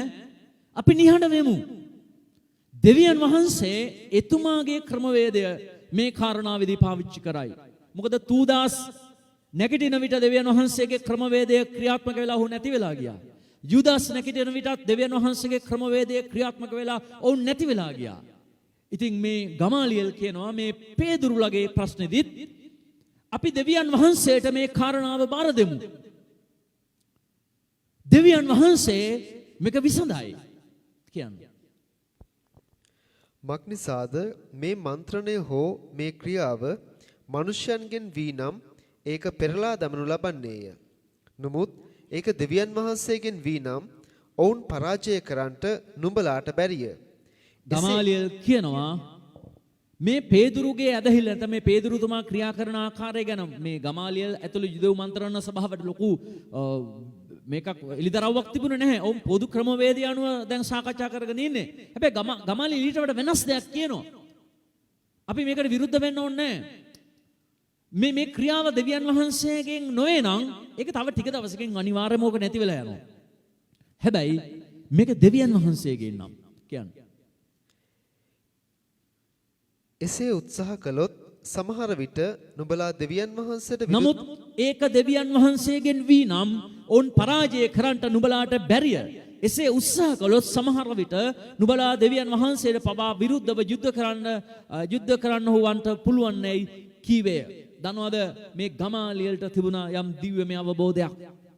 ඔව් දැක්කා මේ දේ මේ පේදුරු ලහරා යක්ෂයෝ දුර වෙනවා. රෝගීන් සුවපත් වෙනවා. ආශ්‍රමයේ සිදු වෙනවා. මේක ගමාලියලට එක පාට මන්ත්‍රණ සභාවට දාන්න බෑ. ඒ නිසා ඔහු කියනවා අපි ඊට දෙමු දෙවියන් වහන්සේට. ඒ දිව්‍යමය දෙයට.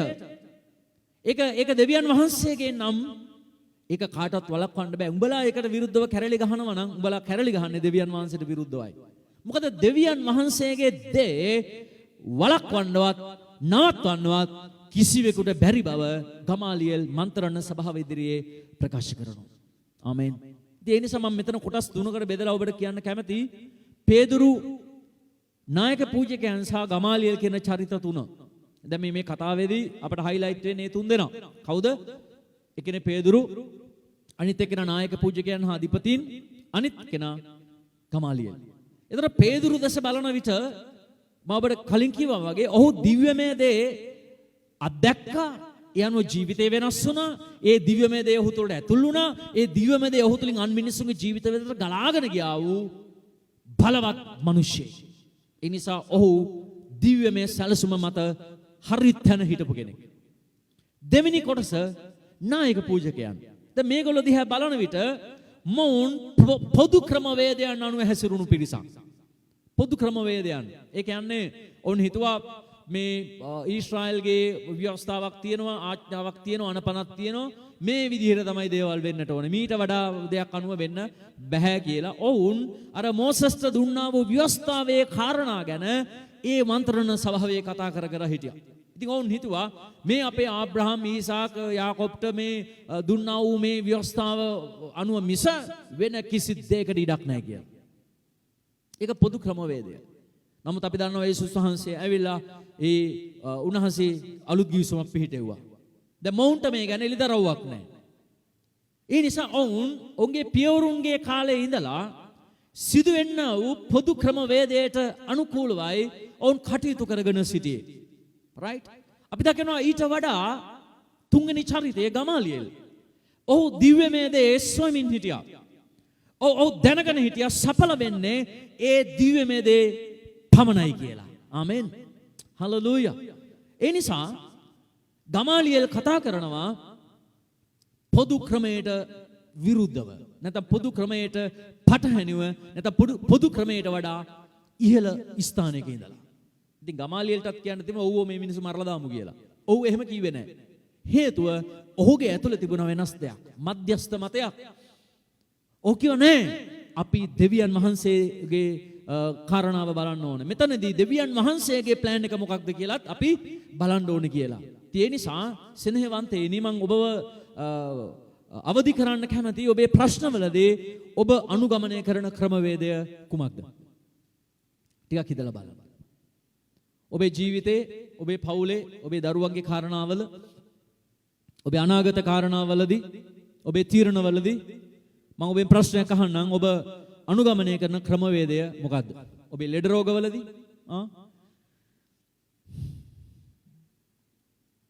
දේවල් ඉදිරියේ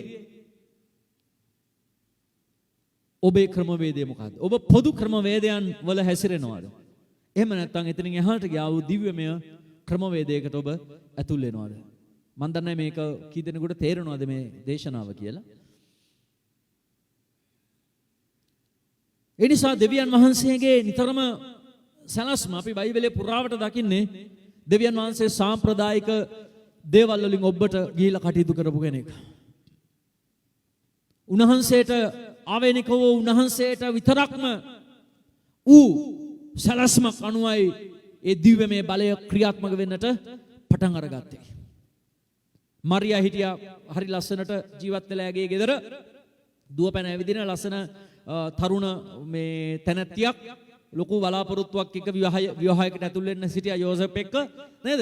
ඒ හොඳ ලස්සන තුරුණු විය ගත කරමින් හරිම ප්‍රීති සන්තෝෂයෙන් දුවපැන ඇවිදිමින් දෙවියන් වහන්සේට නමස්කාර කරමින් දේව ගරුබය ඇතුව ලස්සනට ජීවත් වුණු මරියාට එක දවසක් දේවදූතයෙක් ප්‍රකාශ වෙලා කියනවා ස්ත්‍රිය ඔයා ස්ත්‍රීන් අතරින් ආශිර්වාද ලත් නැත්තියක් මහෝත්තමයන්න් වහන්සේගේ අනුභවය ඔබ වෙතට පැමිණෙනවා. ඔයා ගර්භණී වෙලා ළමෙක් හදන්න යනවා. මෙයා විසි වුණා නේද? හිතා ගන්න බැරුණා. යා එක පාට අයෝ මම පුරුෂයෙක් ඇඳිට ගන්න නැහැ. මං තුල කොහොමද ළමෙක් ඇති වෙන්න යන්නේ? දේවදූතයා කියනවා නෑ ශුද්ධාත්මයන් වහන්සේගේ අනුභවය ඔයා වෙතට එනවා. ඔයා තුල ඇති වෙන දරුවා අශුද්ධයි උන්වහන්සේ ගැලවුම්කාරය වෙන්නට යනවා. එහෙම කියලා විශ්සරේ කියනවා. ඊට පස්සේ ආයේ ඒකට කීකරු වෙනවා. දෙවියන් වහන්සේට කීකරු වුණා. හැබැයි අදී ස්වභාවිකයි නේද? පුරුෂයෙක් නැතුව ගර්භණී වෙනවා. දෙවියන් වහන්සේගේ ක්‍රමවේදය. කාට හරි කියන්න පුළුවන් ඒක වෙන්න බෑ. ඒකනේ අපි දකින්නේ යෝසප් ඒ ගැන අහලා අවුල් වුණා කියලා. අර නැටිවිටි ස්ටෝරි කියලා කතාවක් හදලා තියෙනවා. ඒකේ ඒ ඩිරෙක්ටර් ඒක ලස්සනට පෙන්නනවා. මේ යෝසප්ට මේ තමන්ගේ කසාද බඳින්න ඉන්න ඒ ගෑනු ළමයා ගර්භණී වුණා කියලා දැනගත්තාම මිනිහා හට්ටි මුට්ටි ඔක්කොම පොලේ ගන්නවා. දොරවල් වලට ගන්නවා. තරහ යනවා. දේවදූතයෙක් මේක කිව්වා මේ දෙවියන් වහන්සේගේ නුඹ දෙයක් කියලා පිළිගන්න තරම් ආත්මික උසස්කමක් තිබුණේ නැහැ. හිතන්නේ මොනවද? ඔය කවුරු හරි එක්ක ගිහිලා මේ අනාචාරකමේ හැසිරලා ළමෙක් හදාගෙන මේ දැන් දේවදූතයෙක් අල්ලන්න එනවා දෙවියන් වහන්සේ කියලා කීකේ ඉන්නොයි කියලා. නේද? දෙවියන් වහන්සේ ගැන කියලා බොරු කියන්න එපා. මේ නංගි ඔයා මේ පොඩි අවුලක් දාගත්තා නේද? ඇත්ත කියන්නකෝ කියලා අහල පහල මිනිස්සු අහන්න තිබුණා ඇවිල්ලා. ඉතින් අපි මම ඔබට යම් දේවල් උදාහරණ අරගන්නේ අපි දකිනවා දෙවියන් වහන්සේගේ ක්‍රමය හරි පුදුමයි. කී දෙනෙක් ආමෙන් කියන්නේ යනවද? දෙවියන් වහන්සේගේ සිස්ටම් එක හරි විශ්මිතයි. අපි හිතන්නවත් නැහැ. හැබැයි ස්වාමීන් වහන්සේ දේවල් කරනවා. ඒ නිසා අපි කිතුණුවන් හැටියට අඩු වශයෙන් ගමාලියෙල් හිටපු ස්ථානේ හරි අපි ඉන්න ඕනේ. මගේ අදහස ඒකයි. පේදුරු හිටපු තැනට ඉන්න බැරි වුණත් රයිට් අඩුව වශයෙන් ගමාලියෙල් හිටපු තැනවත් ඉන්නට ඕනේ අපේ ආත්මික ජීවිතය. මොකද දෙවියන් වහන්සේගේ ප්ලෑන් එකටවත් ඉඩ දෙන්නට ඕනේ පොදු ක්‍රම වේද වලින් තොර වෙලා. දිව්‍යමය දේ අපි අත්පත් කරගෙන යන අය වෙන්නට ඕනේ. ගමාලියෙල්ගේ තැනවත් අපි නැත්තම් මම කියනවා අපි ක්‍රිස්තියානි නෙවෙයි කියලා. ඒ කියන්නේ අපි පොදු ක්‍රම වේද වලට අපේ මනසේ ප්ලෑන් අනුව අපි සිතන විදිහට අනුව රයිට් පොදු ක්‍රම අනුව මිනිස්සු අපිට කියන දේවල් අනුව මිනිස්සු කියන මේ එහෙනවා තමසේ මේ කරනවා මේ කරනවා මේ විදිහට කතා කරනවා මේ විදිහට කරන්න කියලා මිනිස්සු පොළඹවනවා. ඉතින් ඒ විදිහට ඔබ වැඩ කරන්න යනවා නම් ඔබ නායක පූජකයන්ගෙන් උත් එහා පැත්තට ගිහිලා ඉන්නේ. ඒ නිසා අපි තේරුම් අරගන්නට ඕනේ අපිට එන ප්‍රශ්නවලදී ගැටලුවලදී දනවද අපි දිව්‍යමය සැලසුම අනුව වැඩ කරන්නට ඕනේ. ඒ නිසා මේ පේදුරු ලබාගත් දිව්‍යමය දේ නේද? අදත් මේ ස්වභාව දක්වා තිබෙන්නේ. වත්මන් කිතුණු ස්වභාව දක්වා ආපු ඇදහිල්ල මොකක්ද? ඒ ශුද්ධවන්තයන්ට දුන්න ඇදහිල්ල. කීදෙනෙක් කාමෙන් කියන්නේ නේද? එදා පේදුරුලාට දුන්න ඇදහිල්ල නේද අපි බයිබලයේ කියලා ලබන්නේ. ඒ පවුල්තුමා නේද අපිට ඇදහිල්ල ගැන අයන්න උගන්වන්නේ. මම කියන්නේ මේ අපි මේ කිතුණු ස්වභාව තුල. මම කියන ආබ්‍රහම්ගේ ඊසාගේ කතාව නැතුව ක්‍රිස්තියානි ස්වභාවයේ ඇදහිල්ල සම්බන්ධව විවස්ථාව සහ ඇදහිල්ල සම්බන්ධ පවුල්තුමා නේද එළියට ගේන්නේ. ඔබ ධර්මිෂ්ඨ වුණෙත් ඔබ ඇදහිල්ලෙන් කියලා. ඉතින් මේ එදා ඔවුන්ට තිබුණු ඇදහිල්ල නේද අද දවස දක්වා අපි වෙතටත් ඇවිල්ලා තිබෙන්නේ. එනම් පේදුරු තුල තිබුණු කඩායාමේ ඒ දිව්‍යමය ඇදහිල්ල සභාව ගොඩ නැගුවා. ආමෙන්. හලෙලූයා. ඒ පේදුරු හරහා ගොඩ නැගුණු සභාව අදටත් මේ පොළවේ පවතිනවා. නායක පූජකයෝ මැරිලා ගියා. පොදු ක්‍රම පාවිච්චි කරපු ඒ සිස්ටම් ඔක්කොම නැති වෙලා ගියා. හැබැයි ස්වාමින් වහන්සේගේ දේ තමයි සදාකාලික පවතින්නට යන්නේ. හලෙලූයා. ඒ නිසා ඒ දේ කිසි කෙනෙකුට පරාජය කරන්න බෑ. මට ඒක අත්දැකීමක් තියෙනවා. මම ඒක කැමති ඔබත් එක්ක බෙදා ගන්න. 2001 අවුරුද්දේ අවසානයේ මම හිතන්නේ 2002 වගේ 2002 අවුරුද්දේ මට මතකයි මගේ ඒ වෙද්දි මගේ තාත්තා යේසුස් වහන්සේව පිළි අරගෙන හිටියේ නැහැ. ඔහුට හුරු ක්‍රමයකට ජීවත් වුණේ. ඒ වෙන විට ඔහුට දියවැඩියාව හැදිලා ඔහු ඒ යේසුස් වහන්සේ වෙතට ආවේ නැහැ. කිව්වා ආවේ නැහැ. ඊට පස්සේ ඔහුගේ කකුලේ ඇඟිලි තුවාල වුණා. මම හිතන්නේ මේක දිග කතාවක් හැටියෙන් කිව්වොත් 2000 අවුරුද්දට එද්දී මේක 90 ගණන් වල ඉඳලා තිබුණා 2002 අවුරුද්දට වෙද්දී ඔහුගේ කකුල් දෙකේ ඇඟිලි දෙකයි ඉතුරුනේ. ඒ කියන්නේ එක කකුලක මාපට ඇඟිල්ලක් අනිත් කකුලේ මැද ඇඟිල්ලකුත් විතරයි ඉතුරුනේ. ඇඟිලි 10න් 8ක් ඔබ විශ්වාස කරයිද දන්නේ නැහැ. මේ ගැන අපේ පවුලේ අයගෙන් අහලා බලන්න. මං කියන දේ විශ්වාස කරන්න අපහසු නම්. මේ කියන අවුරුද්දට එද්දී කකුල් දෙකේ ඇඟිලි දෙකයි තිබ්බේ. ඇඟිලි 8ක්ම අයින් කරලා තිබ්බේ වෙද්දී. රයිට්? ඒත් ඒ සංසි පිළිගත්තේ නැහැ. 2002 වෙද්දී තුවාලයක් තිබුණා. අනිත් ඔක්කොම තුවාල හොඳ වෙලා එක තැනක පොඩි තුවාලයක් තිබුණා. හොඳ වෙන්නෙම නැහැ. ඉතින් මේ මම දේව මෙහෙකට ගිහිල්ලා දවස් 3කට විතර පස්සේ මං ආවේ.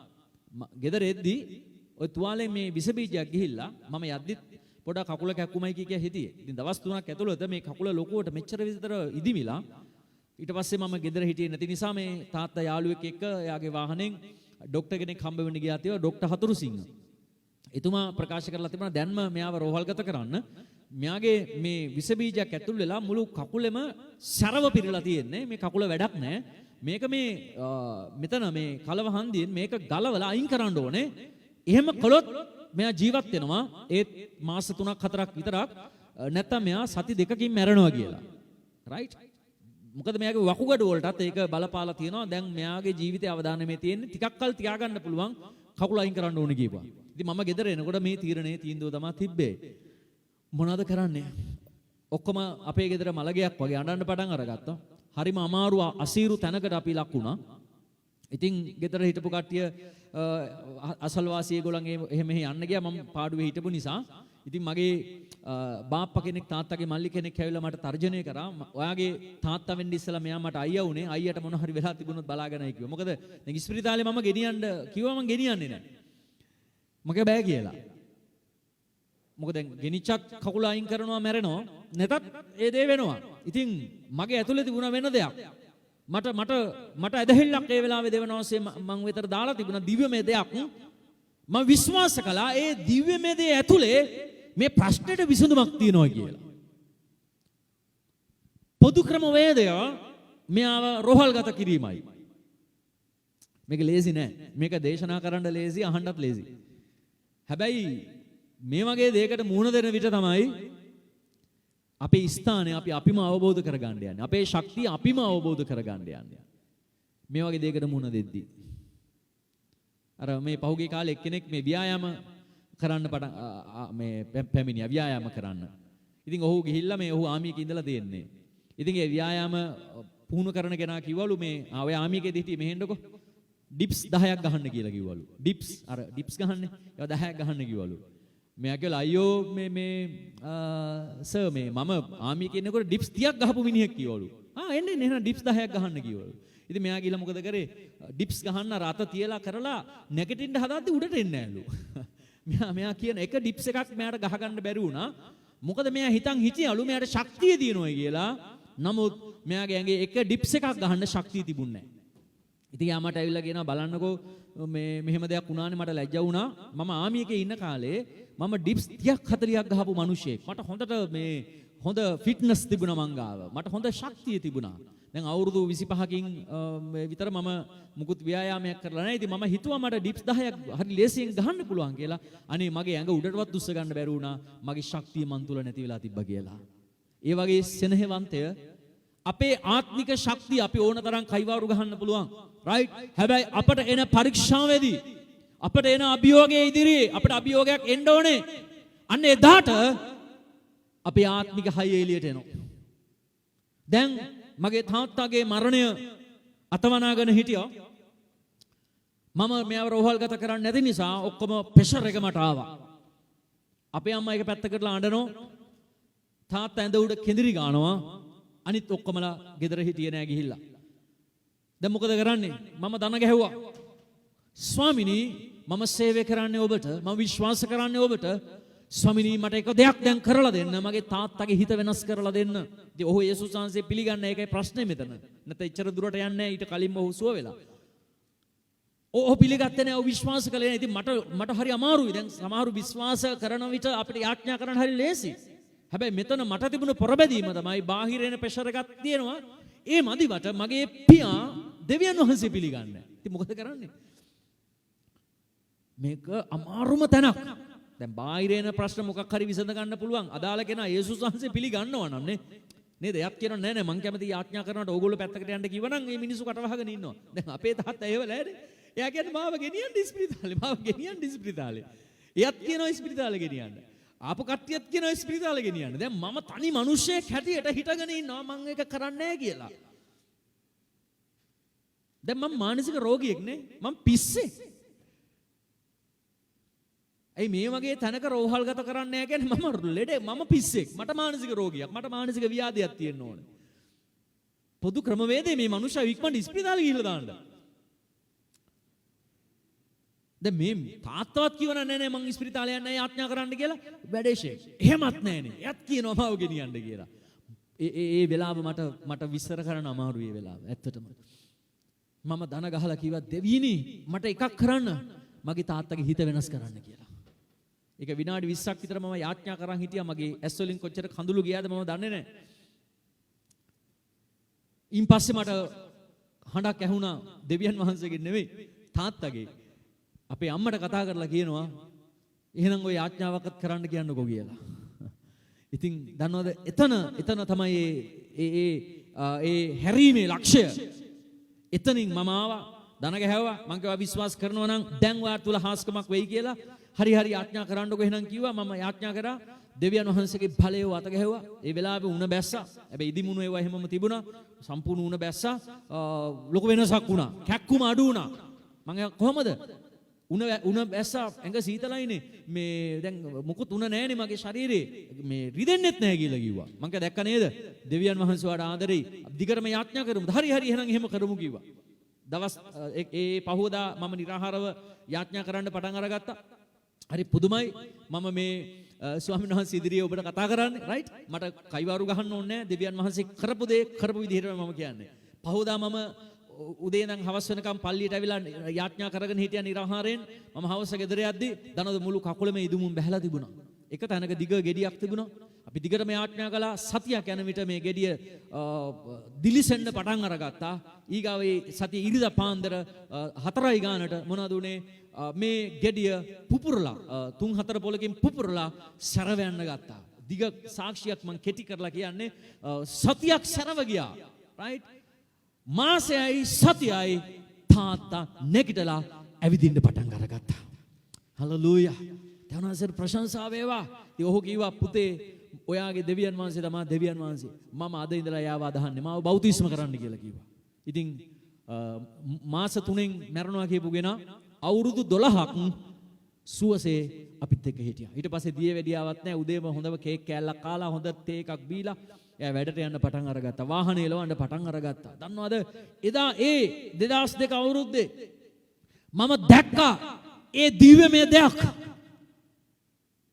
මම විශ්වාස කළා මෙතනින් එහාට ඒ දිව්‍යමය දේ ක්‍රියාත්මක වෙන විට දේවල් විසඳෙන්නට යනවා කියලා. ඒ නිසා මම ඔබට දේශනා කරන්නේ කොහෙන් හරි අහුලගත් එකක් නෙවෙයි. මම තුල අපේ පවුල තුල ඇති වුණු සාක්ෂි. මේ උදෑසන ඔබ ධෛර්යමත් කරන්න කැමතියි. ඔබේ කැඳවීම හරි වැදගත්. ඔබේ තෝරා ගැනීම හරි වැදගත්. ඒ නිසා පොදු සිස්ටම් එකකට ගොඩනගෙන්න එපා. ඔබ ඇදහිල්ල. රයිට්?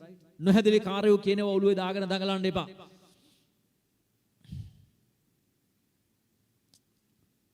තාත්තා හොඳ වුණාට පස්සේ නම් අපේ ඥාති එහෙම ඇවිල්ලා ෂා හොඳයි නේ අයියට කියලා ඇහුවා. මම කිව්වා හොඳයි. දෙයියන්ට ස්තුති වෙන්න කියලා. ඒක නේන්න නේද? ඇත්තටම අපි හිතුවේ නෑ කිව්වා ජීවත් වෙයි කියලා. ඒ නිසා මම ඔබව දිරිමත් කරන්න කැමතියි මේ උදෑසන. ඔබට එන්න ඕනෑම අභියෝගයක් තියෙන තැන ඒ අභියෝගේ ජය ගන්න දිව්‍යමය බලයක් ලෑස්ති වෙලා ඉන්නවා. ප්‍රශ්නේ මිනිස්සු ඒක දකින්නේ නැහැ. එලිෂා දැක්කා. ඔහු ලැබුවා ඒ දෙගුණ බලයක්. එලිෂා හිතුවනම් එහෙම එලියා ගැන එලියා පස්සේ කවදාවත් එලිෂා යන්නේ නැහැ. හරිද? ඇයි? එලියා කියන්නේ කාන්තාවකට බය වෙලා රොතෙම් ගහක් යට නිදාගත්තු මිනිසෙක්. එහෙම නෙමෙයිද? එහෙමද?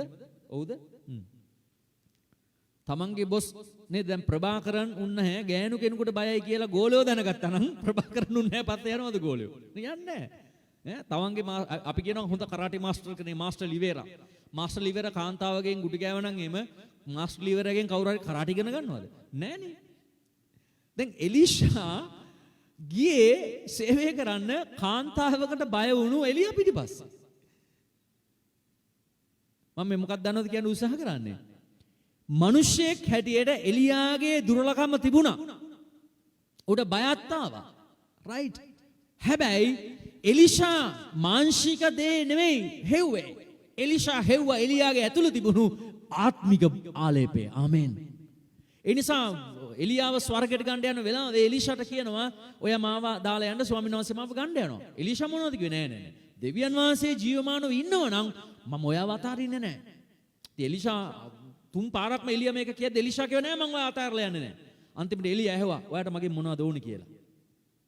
එලිෂා කිව්වේ නෑ අර මේ නුවර එළිය තේවත් ලියලා දෙන්න. හරිද? ඔයාගේ අර මේ තියෙන මේ බඩු මූට්ටු ටික මට දෙනවද? ඔයාගේ රත්තරන් බඩු ටික මට දෙනවද? දැන් එළිය යන්න යන විදිහ වස්තුවනේ ආසාව වෙන්නේ යටින් ඉන්න මිනිසුන්ට නේද? දේපල වස්තුව උවටනේ ආසාව වෙන්නේ දෙන්න කියලා. මම ඉල්ලුවා නෑ. මට එක දෙයක් ඕනේ. ඒ තමයි ඔයාගේ ඇතුලේ තියෙන වගේ ආලේපය දෙගුණයකින් මට ඕනේ. එලිෂා හෙව්වේ නැහැ පොදු ක්‍රමය. එලිෂා හෙව්වා දිව්‍යමය දේ. ආමෙන්. මම දිරිමත් කරන්න කැමති ඔබට මේ උදෑසන ඔබ හොයන්න එපා පොදු දේවල්. ඔබ හොයන්න දිව්‍යමය දේ. දිව්‍යමය දේ. එතන තමයි සාර්ථකත්වයේ තියෙන්නේ. එතන තමයි සඵලත්වයේ තිබෙන්නේ. ඉතින් අද ප්‍රශ්නේ වෙලා තියෙන්නේ මොකක්ද? බොහෝ දෙනෙක් මේ දිව්‍යමය දේ මුලින් දිව්‍යමය දේවල් අත්දැකලා තමයි ඇදහිල්ලේ ගමන ආරම්භ කළේ. හැබැයි කාලයක් කාලය ගත වෙද්දී මේ දිව්‍යමය දේ තුලින් ගොඩක් මිනිස්සු බැහැර වෙලා යනවා. ඒක තමයි අද ප්‍රශ්නය. ගලාති 3 වෙනි වගන්තිය මොනවද කියන්නේ? ගලාති පොතේ 3 වෙනි පරිච්ඡේදයේ 3 වෙනි වගන්තිය. අපි බලන විට පවුල් තුමා ලස්සන කතාවක් කියනවා ගලාති සභාවට. ආත්මයන්න් තුල පටන්ගත් නුඹලා දැන් මාංශෙහි සම්පූර්ණව සිටියුද? පවුල් අහනවා ඔගොල්ලෝ පටන් ගත්තේ දිව්‍යමය භාවයකින්. හාස්කම් අත්දැකලා භයානක සුවය අත්දැකලා නේද? ડોක්ටර්ස්ලා බෑ කියනකොට ලෙඩ සුව වෙලා, පිළිකාවල් අතුරුදහන් වෙලා, ගෙඩි අතුරුදහන් වෙලා, හෘද රෝගීන් සුව වෙලා, මේ අංශභාග තත්ත්වයේ නැති වෙලා, සෙම හති ඇදුම නිදහස් වෙලා, වකුගඩු රෝග සුව වෙලා නේද? මේ භයානක දේවල් වලින් නිදහස ලැබුවා. දැක්ක දිව්‍යමය බලයක්. ඒකනේ අපි වෙනස් වුනේ. නැත්තම් වෙනස් වෙන්නේ නැහනේ. ඒ ලබාගත්තා වූ දිව්‍යමය දෙත් එක්ක ඒ භක්තිය, ඒ ඇදහිල්ල, ඒ දැක්ක දිව්‍යමය ආධිපත්‍යයත් එක්ක දැන් ඔබේ ඇදහිල්ලේ ගමනට අවුරුදු කීයද? අද ඔබේ තත්ත්වය කොහොමද? වර්තමානයේ කොහොමද? පෞල්තුමා ලස්සන කතාවක් අහනවා ආත්මෙන් පටන් ගත්ත නුඹලා දෙවියන් වහන්සේත් එක්ක දන ගහලා යාඥා කරලා निराහාරව ඉඳලා නේද අභිමුඛයක් තුල নমස්කාර කරලා පෑ ගණන් ඒ පටන් ගත්තු ගමනේ අද වත්මන් තත්ත්වය කොහොමද? ආත්මෙන් පටන් ගන්න තුඹලා දැන් මාංශයේ බවට කන්වර්ට් වෙලාද? හැරිලාද? දැන් පොදු ක්‍රමයට ඇතුල් වෙලාද? දැන් පොදු දේවල් එනකොට ඔක්කොටම ඕකේ. ඒක කරනද ඒක ඕකේ. මේක කරා මේක ඕකේ. පොදු සිස්ටම් එකට. ඉන් ඔබට ගියා වූ දෙවියන් වහන්සේගේ ප්ලෑන් එකකට යන්න ගොඩක් අයගේ ජීවිත අද ඇතුල් වෙලා නැහැ. මොකද ආත්මික වැටීමක් තියෙන නිසා.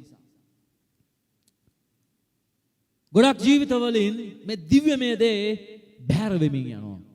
ඒක හරි අපරාධයක්. ඒක යේසුස් වහන්සේත් අහන්නේ මේ මනුෂ්‍ය පුත්‍රයා පොළොවට එද්දි පොළොවේ ඇදහිල්ලක් සම්භවේද කියලා. මොකද ඇදහිල්ල කියන තැනින් මිනිස්සු ඈතට යනවා. දැන් මේ වෛරස් එකත් එක්ක මේ වැක්සින් එකත් එක්ක මේ ගොඩක් අයට පොරබැදීමක් ආවා එකපාරට. දැන් මම මොකද කරන්නේ? අපෙනුත් අහනවා මොකද කරන්නේ පාස්ටර්? මං කිව්වා දැන් ඔයා ගොඩනැගලා තියෙන ස්ථානයෙන් ඔයා වැඩ කරන්න. එච්චරයි. වැක්සින් එකෙන් විවිධ කතා තියෙනවා. මම දන්නේ නැහැ. අර කවුද සර් කෙනෙක් කතා කරනවා මේ විද්‍යා සර් කෙනෙක් YouTube නාලිකාවේ මේ මොකද වඳුරන්ට ගහන්න ගහපු වැක්සින් එකක්ලු මිනිස්සුන්ට ගහන්නේ මොකද මිනිස්සුන්ට මේක හරි ගියා කියලා. ඉතින් බලපුවා වඳුරු යාන ඇතුල් කරනවා. තව මාස 3ක් 4ක් යනකොට පාර යනකොට කට්ටිය මෙහෙම යයි දන්නේ.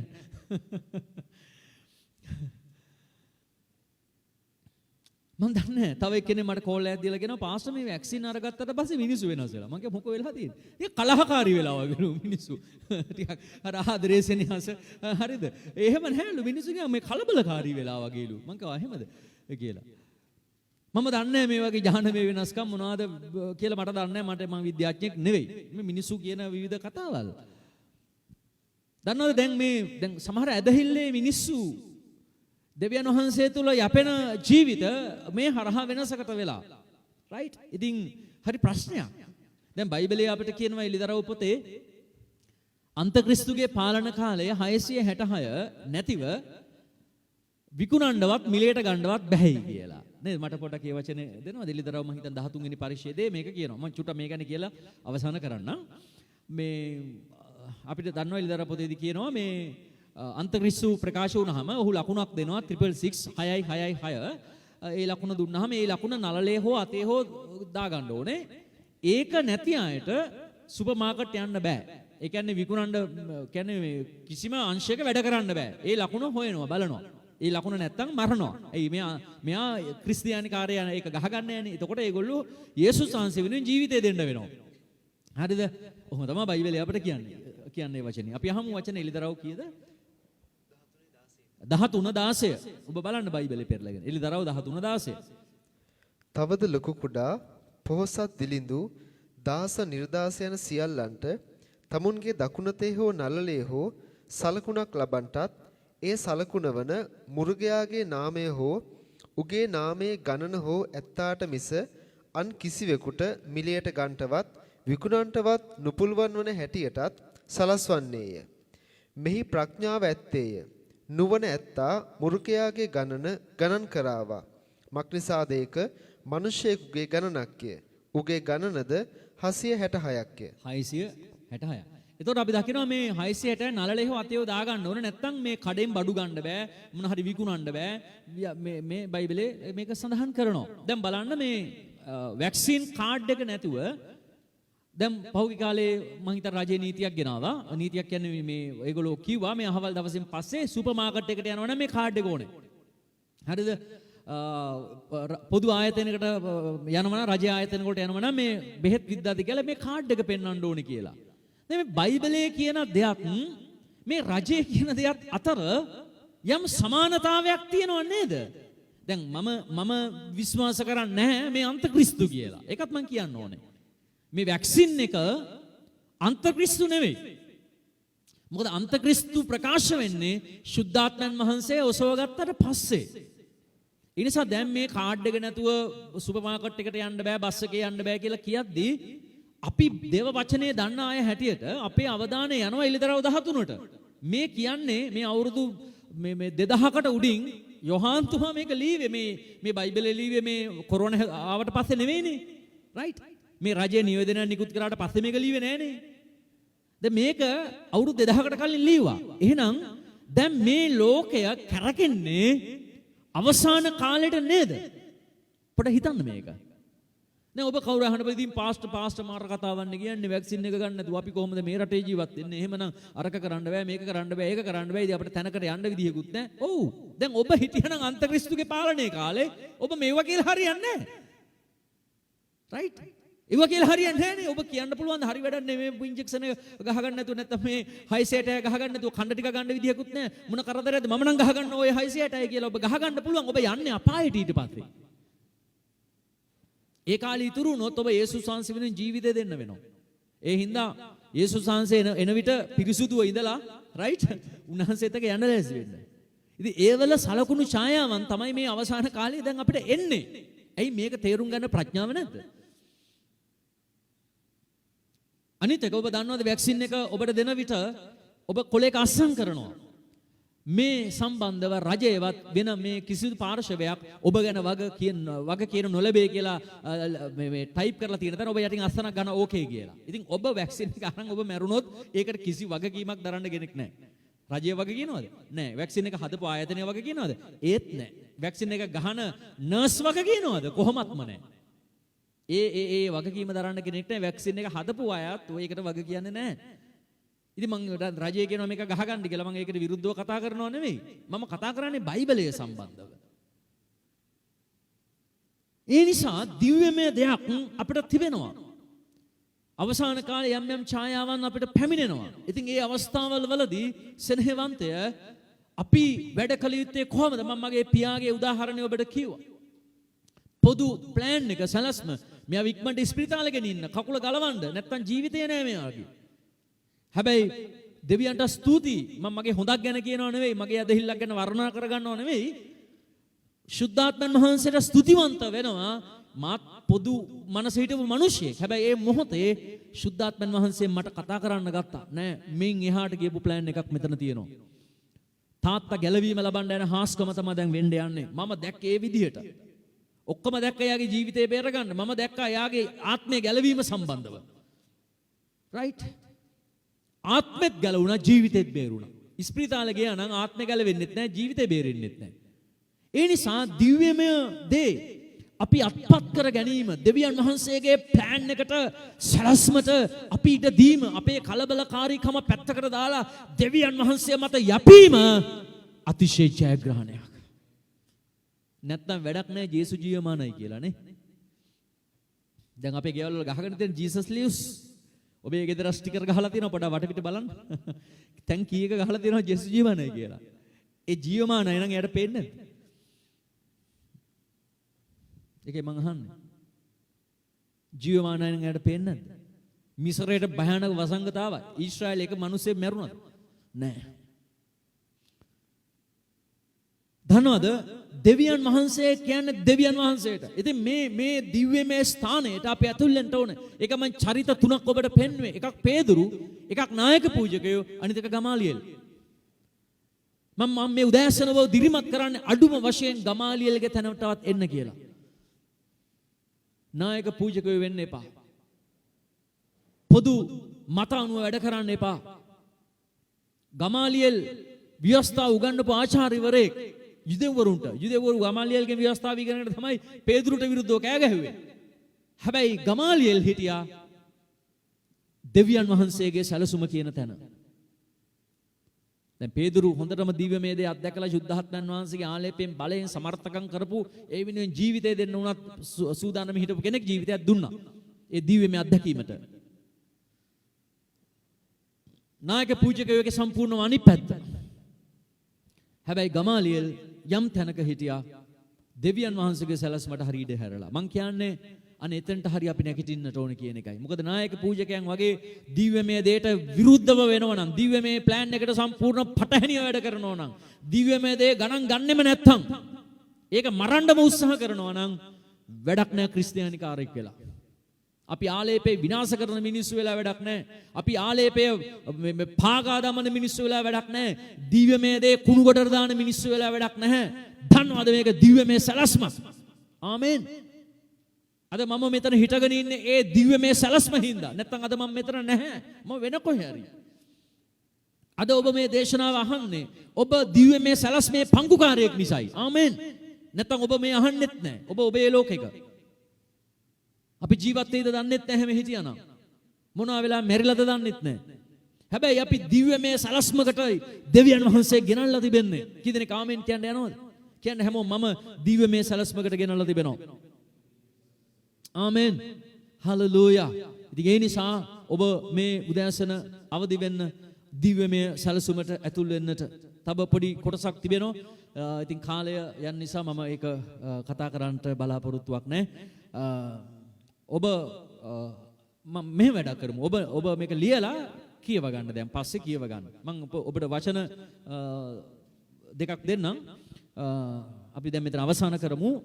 නමුත් මේක ඔබ නිවසේදී දැන් තව ටික වෙලාවකින් ඔබට කෑම කාලා බීලා ඉවරලා හවසට මේ කොටස බලා ගන්න. පළවෙනි රාජාවලිය 13 වෙනි පරිච්ඡේදයේ 1 සිට 25 දක්වා. එක රාජාවලිය 13 1 සිට 25 දක්වා. ඒ වගේම දෙවෙනි තිමෝති 4:7 සහ 8. දෙවෙනි තිමෝති 4:7 සහ 8. දැන් මේ පළවෙනි රාජාවලිය 13 1 සිට 25 දක්වා එක ප්‍රොපේතවරයෙක් ගැන සඳහන් වෙනවා. මම ඒක සාරාංශගත කරලා කියලා ඉවර කරන්නම්. කියවන්න ගියොත් කාලය යන නිසා ඔබ ඒක පස්සේ බලා ගන්න.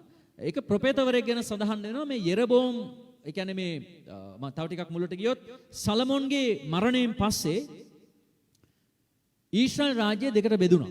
හරිද? යෙරබෝම් කියන මිනිසයා කැරල්ලක් ගහලා ඒ කියන්නේ රෙහෙබෝම් කියන සලමෝන්ගේ පුතා නීති තද කළා. ඉතින් ඊශ්‍රායල් මිනිස්සුන්ට මේකට මුණ දෙන්න අමාරු වුණා. ඒ නිසා මේගොල්ලෝ නායකයෙක් පත් කරගෙන මේගොල්ලෝ යෙරබෝම් නායකයා කරගෙන උතුරට ගිහිල්ලා ගෝත්‍ර 10ක් යෙරබෝම් එක එකතු වෙලා උතුරේ රාජධානියක් පිහිටව ගත්තා. ඒකට ඊශ්‍රායල් කියලා නම් කළා. ඒකේ අගනුවර වුණා සමාරිය. ඉතුරු ගෝත්‍ර දෙකක්.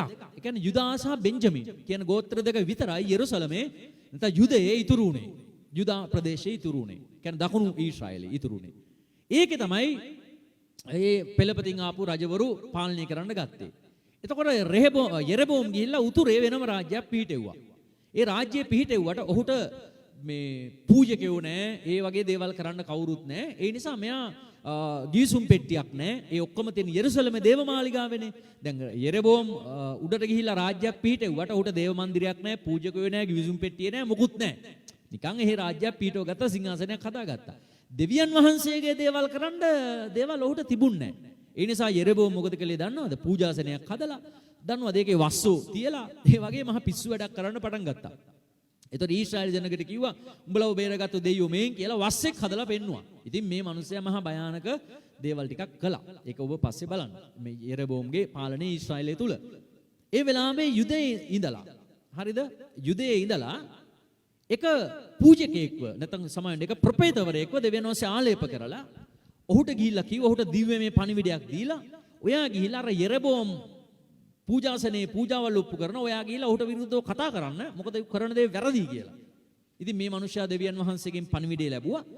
ඒ වගේම උන්වහන්සේ කිව්වා ඔයා යන මාර්ගේ ආපහු එන්නත් එපා. ඔයා ඒ ගිහිල්ලා ඒ ඊශ්‍රායලේ කෑම කණ්ඩ වතුර බොන්න ඒව කරන්නත් එපා. ඔයා වැඩේ කරලා ආපහු එන්න කියලා. ඉතින් මෙයා දිව්‍යමය පණිවිඩය ලබා ගත්තා. ඔහු ගමන ගියා. ඔහු යන විට යෙරබෝම් පූජාවල් ඔප්පු කරනවා පූජාසනේ ඉස්සරහා. මොකද ඔහු පූජකයෙක් නෙවෙයි. ඉතින් මෙයා ඈත ඉඳලා අනාගත වාක්‍යය කිව්වා යෙරබෝම් ඔයා කරන එක වැරදි. ඒකේ ලකුණක් හැටියට මේ පූජාසනය දෙකට පැලෙන්න යනවා කියලා කිව්වා. ඊට පස්සේ රජතුමාන්නේ මෙයා යෙරබෝම් මෙයාට හරියට තරහ ගිහිල්ලා අර අනාගත වක්තෘව මේ මිනිහ අල්ලගන්නේයු කියලා අත දික් කළා. අත දික් කරනවා අත වේලුණලු. ඊට පස්සේ මේ මිනිහා බය වුණා යෙරබෝම්. ඊට පස්සේ කෑ ගහලා කිව්වා අනේ කරුණා කරලා අනේ අනාගත වක්තෘතුමා මට යාඥා කරන්න මගේ අත මේ සුවපත් වෙන්න කියලා. ඉතින් අර යාඥා කරා අත සුව වුණා. ඊට පස්සේ මෙයා ඉල්ලීමක් කරනවා එන්න මේ ඔයා එන්න අනාගත වක්තෘ කෙනෙක් නේ අපේ ගෙදර කෑම කාලා එහෙම යමු කියලා. ඉතින් මේ අනාගත වක්තෘ කියනවා නෑ මට ඒක කරන්න බෑ. මම යනවා කියලා මම වෙනස් මාර්ගයකින් යන්නත් ඕනේ කියලා මම යන්න ගියා. ඉතින් ඒ වෙලාවේ රටේ හිටියා වූ මහලු මේ මිනිහෙක් හිටියා. ඉතින් මේ ඔහුට මේ ගැන දැනුවත් වෙලා ඔහු මොකද කළේ අර අනාගත වක්තෘව හම්බෙන්න ගිහිල්ලා ඒ මහලු මිනිහයා මේ අනාගත වක්තෘට කියනවා මේ එන්න අනාගත වක්තෘතුමා දෙවියන් වහන්සේ දැන් මට දූතෙක් එවලා කතා කරලා කිව්වා ඔයා අපේ ගෙදර ඇවිල්ලා කෑම කාලා වතුර බීලා ටිකක් විවේක කරන් යන්න කියලා. ඊට පස්සේ අර අනාගත වක්තෘ කියනවා නෑ මට ඒක කරන්න බෑ කියලා නෑ. එයා කියනවා නෑ මට දැන් දේව දූතෙක් කිව්වා එන්න යමු කියලා. කියද්දි මෙයා මේ අනාගත වක්තෘ අර මහලු මිනිහයත් එක්ක එයාගේ ගෙදරට ගිහිල්ලා කෑම කාලා වතුර බීලා රෙස්ට් එකක් අරගත්තා. මොකද උනේ දෙවියන් වහන්සේ කියපු පණිවිඩයට වඩා මිනිසයා කියපු පණිවිඩයට මෙයා ඇහුම්කන් දුන්නා. අන්තිමට මොනවද සිදු වුනේ? අර මහලු මිනිසයා කියපු දේ අහලා මෙයා කෑම කාලා වතුර බීපු නිසා අවසානයේ මෙයා මාර්ගයේ යනකොට මොනවද සිදු වුනේ? සිංහෙක් ඇවිල්ලා මේ අනාගත වක්තෘව මරලා දැම්මා. මේ කතාව ඔබ බලන්න රයිට්. ඉතින් බයිබලයේ ලියලා තියෙනවා ඇයි මෙහෙම කළේ කියලා. ඇයි මෙහෙම උනේ කියලා. ඉතින් මම මේ කතාවේ දකින්න දේ තමයි මේ දිව්‍යමය දේ ලබාගත් ප්‍රොපේතවරයා ඔහුට තිබුණා අර මහලු මිනිස්සයා ඇවිල්ලා දේවල් කියද්දී දෙවියන් වහන්සේගේ විමසන්න ස්වාමිනී ඔයා මෙහෙම එකක් මෙයාට කීවද කියලා. ඔබ දන්නවද අපි ආත්මික ජීවිතයේ ගත කරන විට මේ මිනිස්සු අර කතා මේ කතා ඒ කතා කියන දේවල් වලට මේ කන එච්චර යවන්න හොඳ නැහැ. දෙවියන් වහන්සේගෙන් විමසන්නට අවශ්‍යයි හරි දේ කුමක්ද කියන කාරණාව. නැත්නම් මිනිස්සු පෙළඹීම් ගොඩක් වෙලාවට ඔබේ ජීවිතවලට එන්න පුළුවන්. දැන් මගේ තාත්තගේ ওই ප්‍රශ්නේ වෙලාවෙත් ඔක්කොමලා කිව්වේ මාව පෙළඹුවේ ගෙනියන්න මේ හොස්පිටල් ගෙනියන්න නැත්නම් මෙයාව ජීවත් කරගන්න හම්බෙන්නේ නැහැ කියලා. නමුත් මම බලාගෙන සිටියා දෙවියන් වහන්සේගේ දිව්‍යමය ආකල්පය සම්බන්ධව. දෙවියන් වහන්සේගේ සැලැස්ම සම්බන්ධව. මම දැක්ක එතනින් මට පිළිතුරක් ආවා. ඉතින් මේ ප්‍රොපේතවරයා දෙවියන් වහන්සේගේ හඬ අහලා දෙවියන් වහන්සේව පාවිච්චි කළා. ඌ අනාගත වාක්‍ය කියන විට පූජාසනයේ දෙකට කැඩිලා ගියා. කොච්චර බලයක් නිදහස් වුණාද? හැබැයි ඔහු ලබාගත්තා වූ දිව්‍යමය දේත් එක්ක වැඩි වෙලාවක් ඔහුට ඉන්න බැරි වුණා. ඔහු මුලා වුණා. අවසාන ඔහු මැරිලා ගියා. ඒ නිසා මුලාව ඔබ විනාශයට ගෙනියනවා. හැබැයි දිව්‍යමය පණිවිඩය ඔබ අවසානයේ දක්වා ස්ථීරව තබන්නට යනවා. ඒ නිසා 2 තිමෝති 4:7-8 කියනවා පවුල් තුමා කතා කරලා මගේ ශරීරයේද මං යාග කරන්න බලාපොරොත්තු වෙ ඉන්නවා. ඒ කියන්නේ මගේ ඉක්ුත් වීමේ කාලේ ලං වෙලා ඉන්නවා. ඒ නිසා මම මගේ දිවිල කෙඩවල කරා. මගේ ඇදහිල්ල මම ආරක්ෂා කළා. මම යහපත් සටනේ සටන් කළා. මගේ ඇදහිල්ල මම රැකගත්තා. ඉතින් ඔව් දිව්‍යමය දේ අන්තිමේ දක්වා ආරක්ෂා කළා. ඉලිදරව පුතේ කියනවා මරණ දක්වා විශ්වාසව සිටපන්න. ඒකට ජීවනයේ ඔටුන්න නුඹට දෙනවා කියලා. ඉතින් සෙනෙහවන්ත සහෝදරයා සහෝදරිය. මාංශයෙන් අවසාන කරන්න එපා ආත්මයෙන් පටන් අරගෙන. අර අකීකරු ප්‍රොපේතවරයාට උනා වගේ වෙන්න එපා.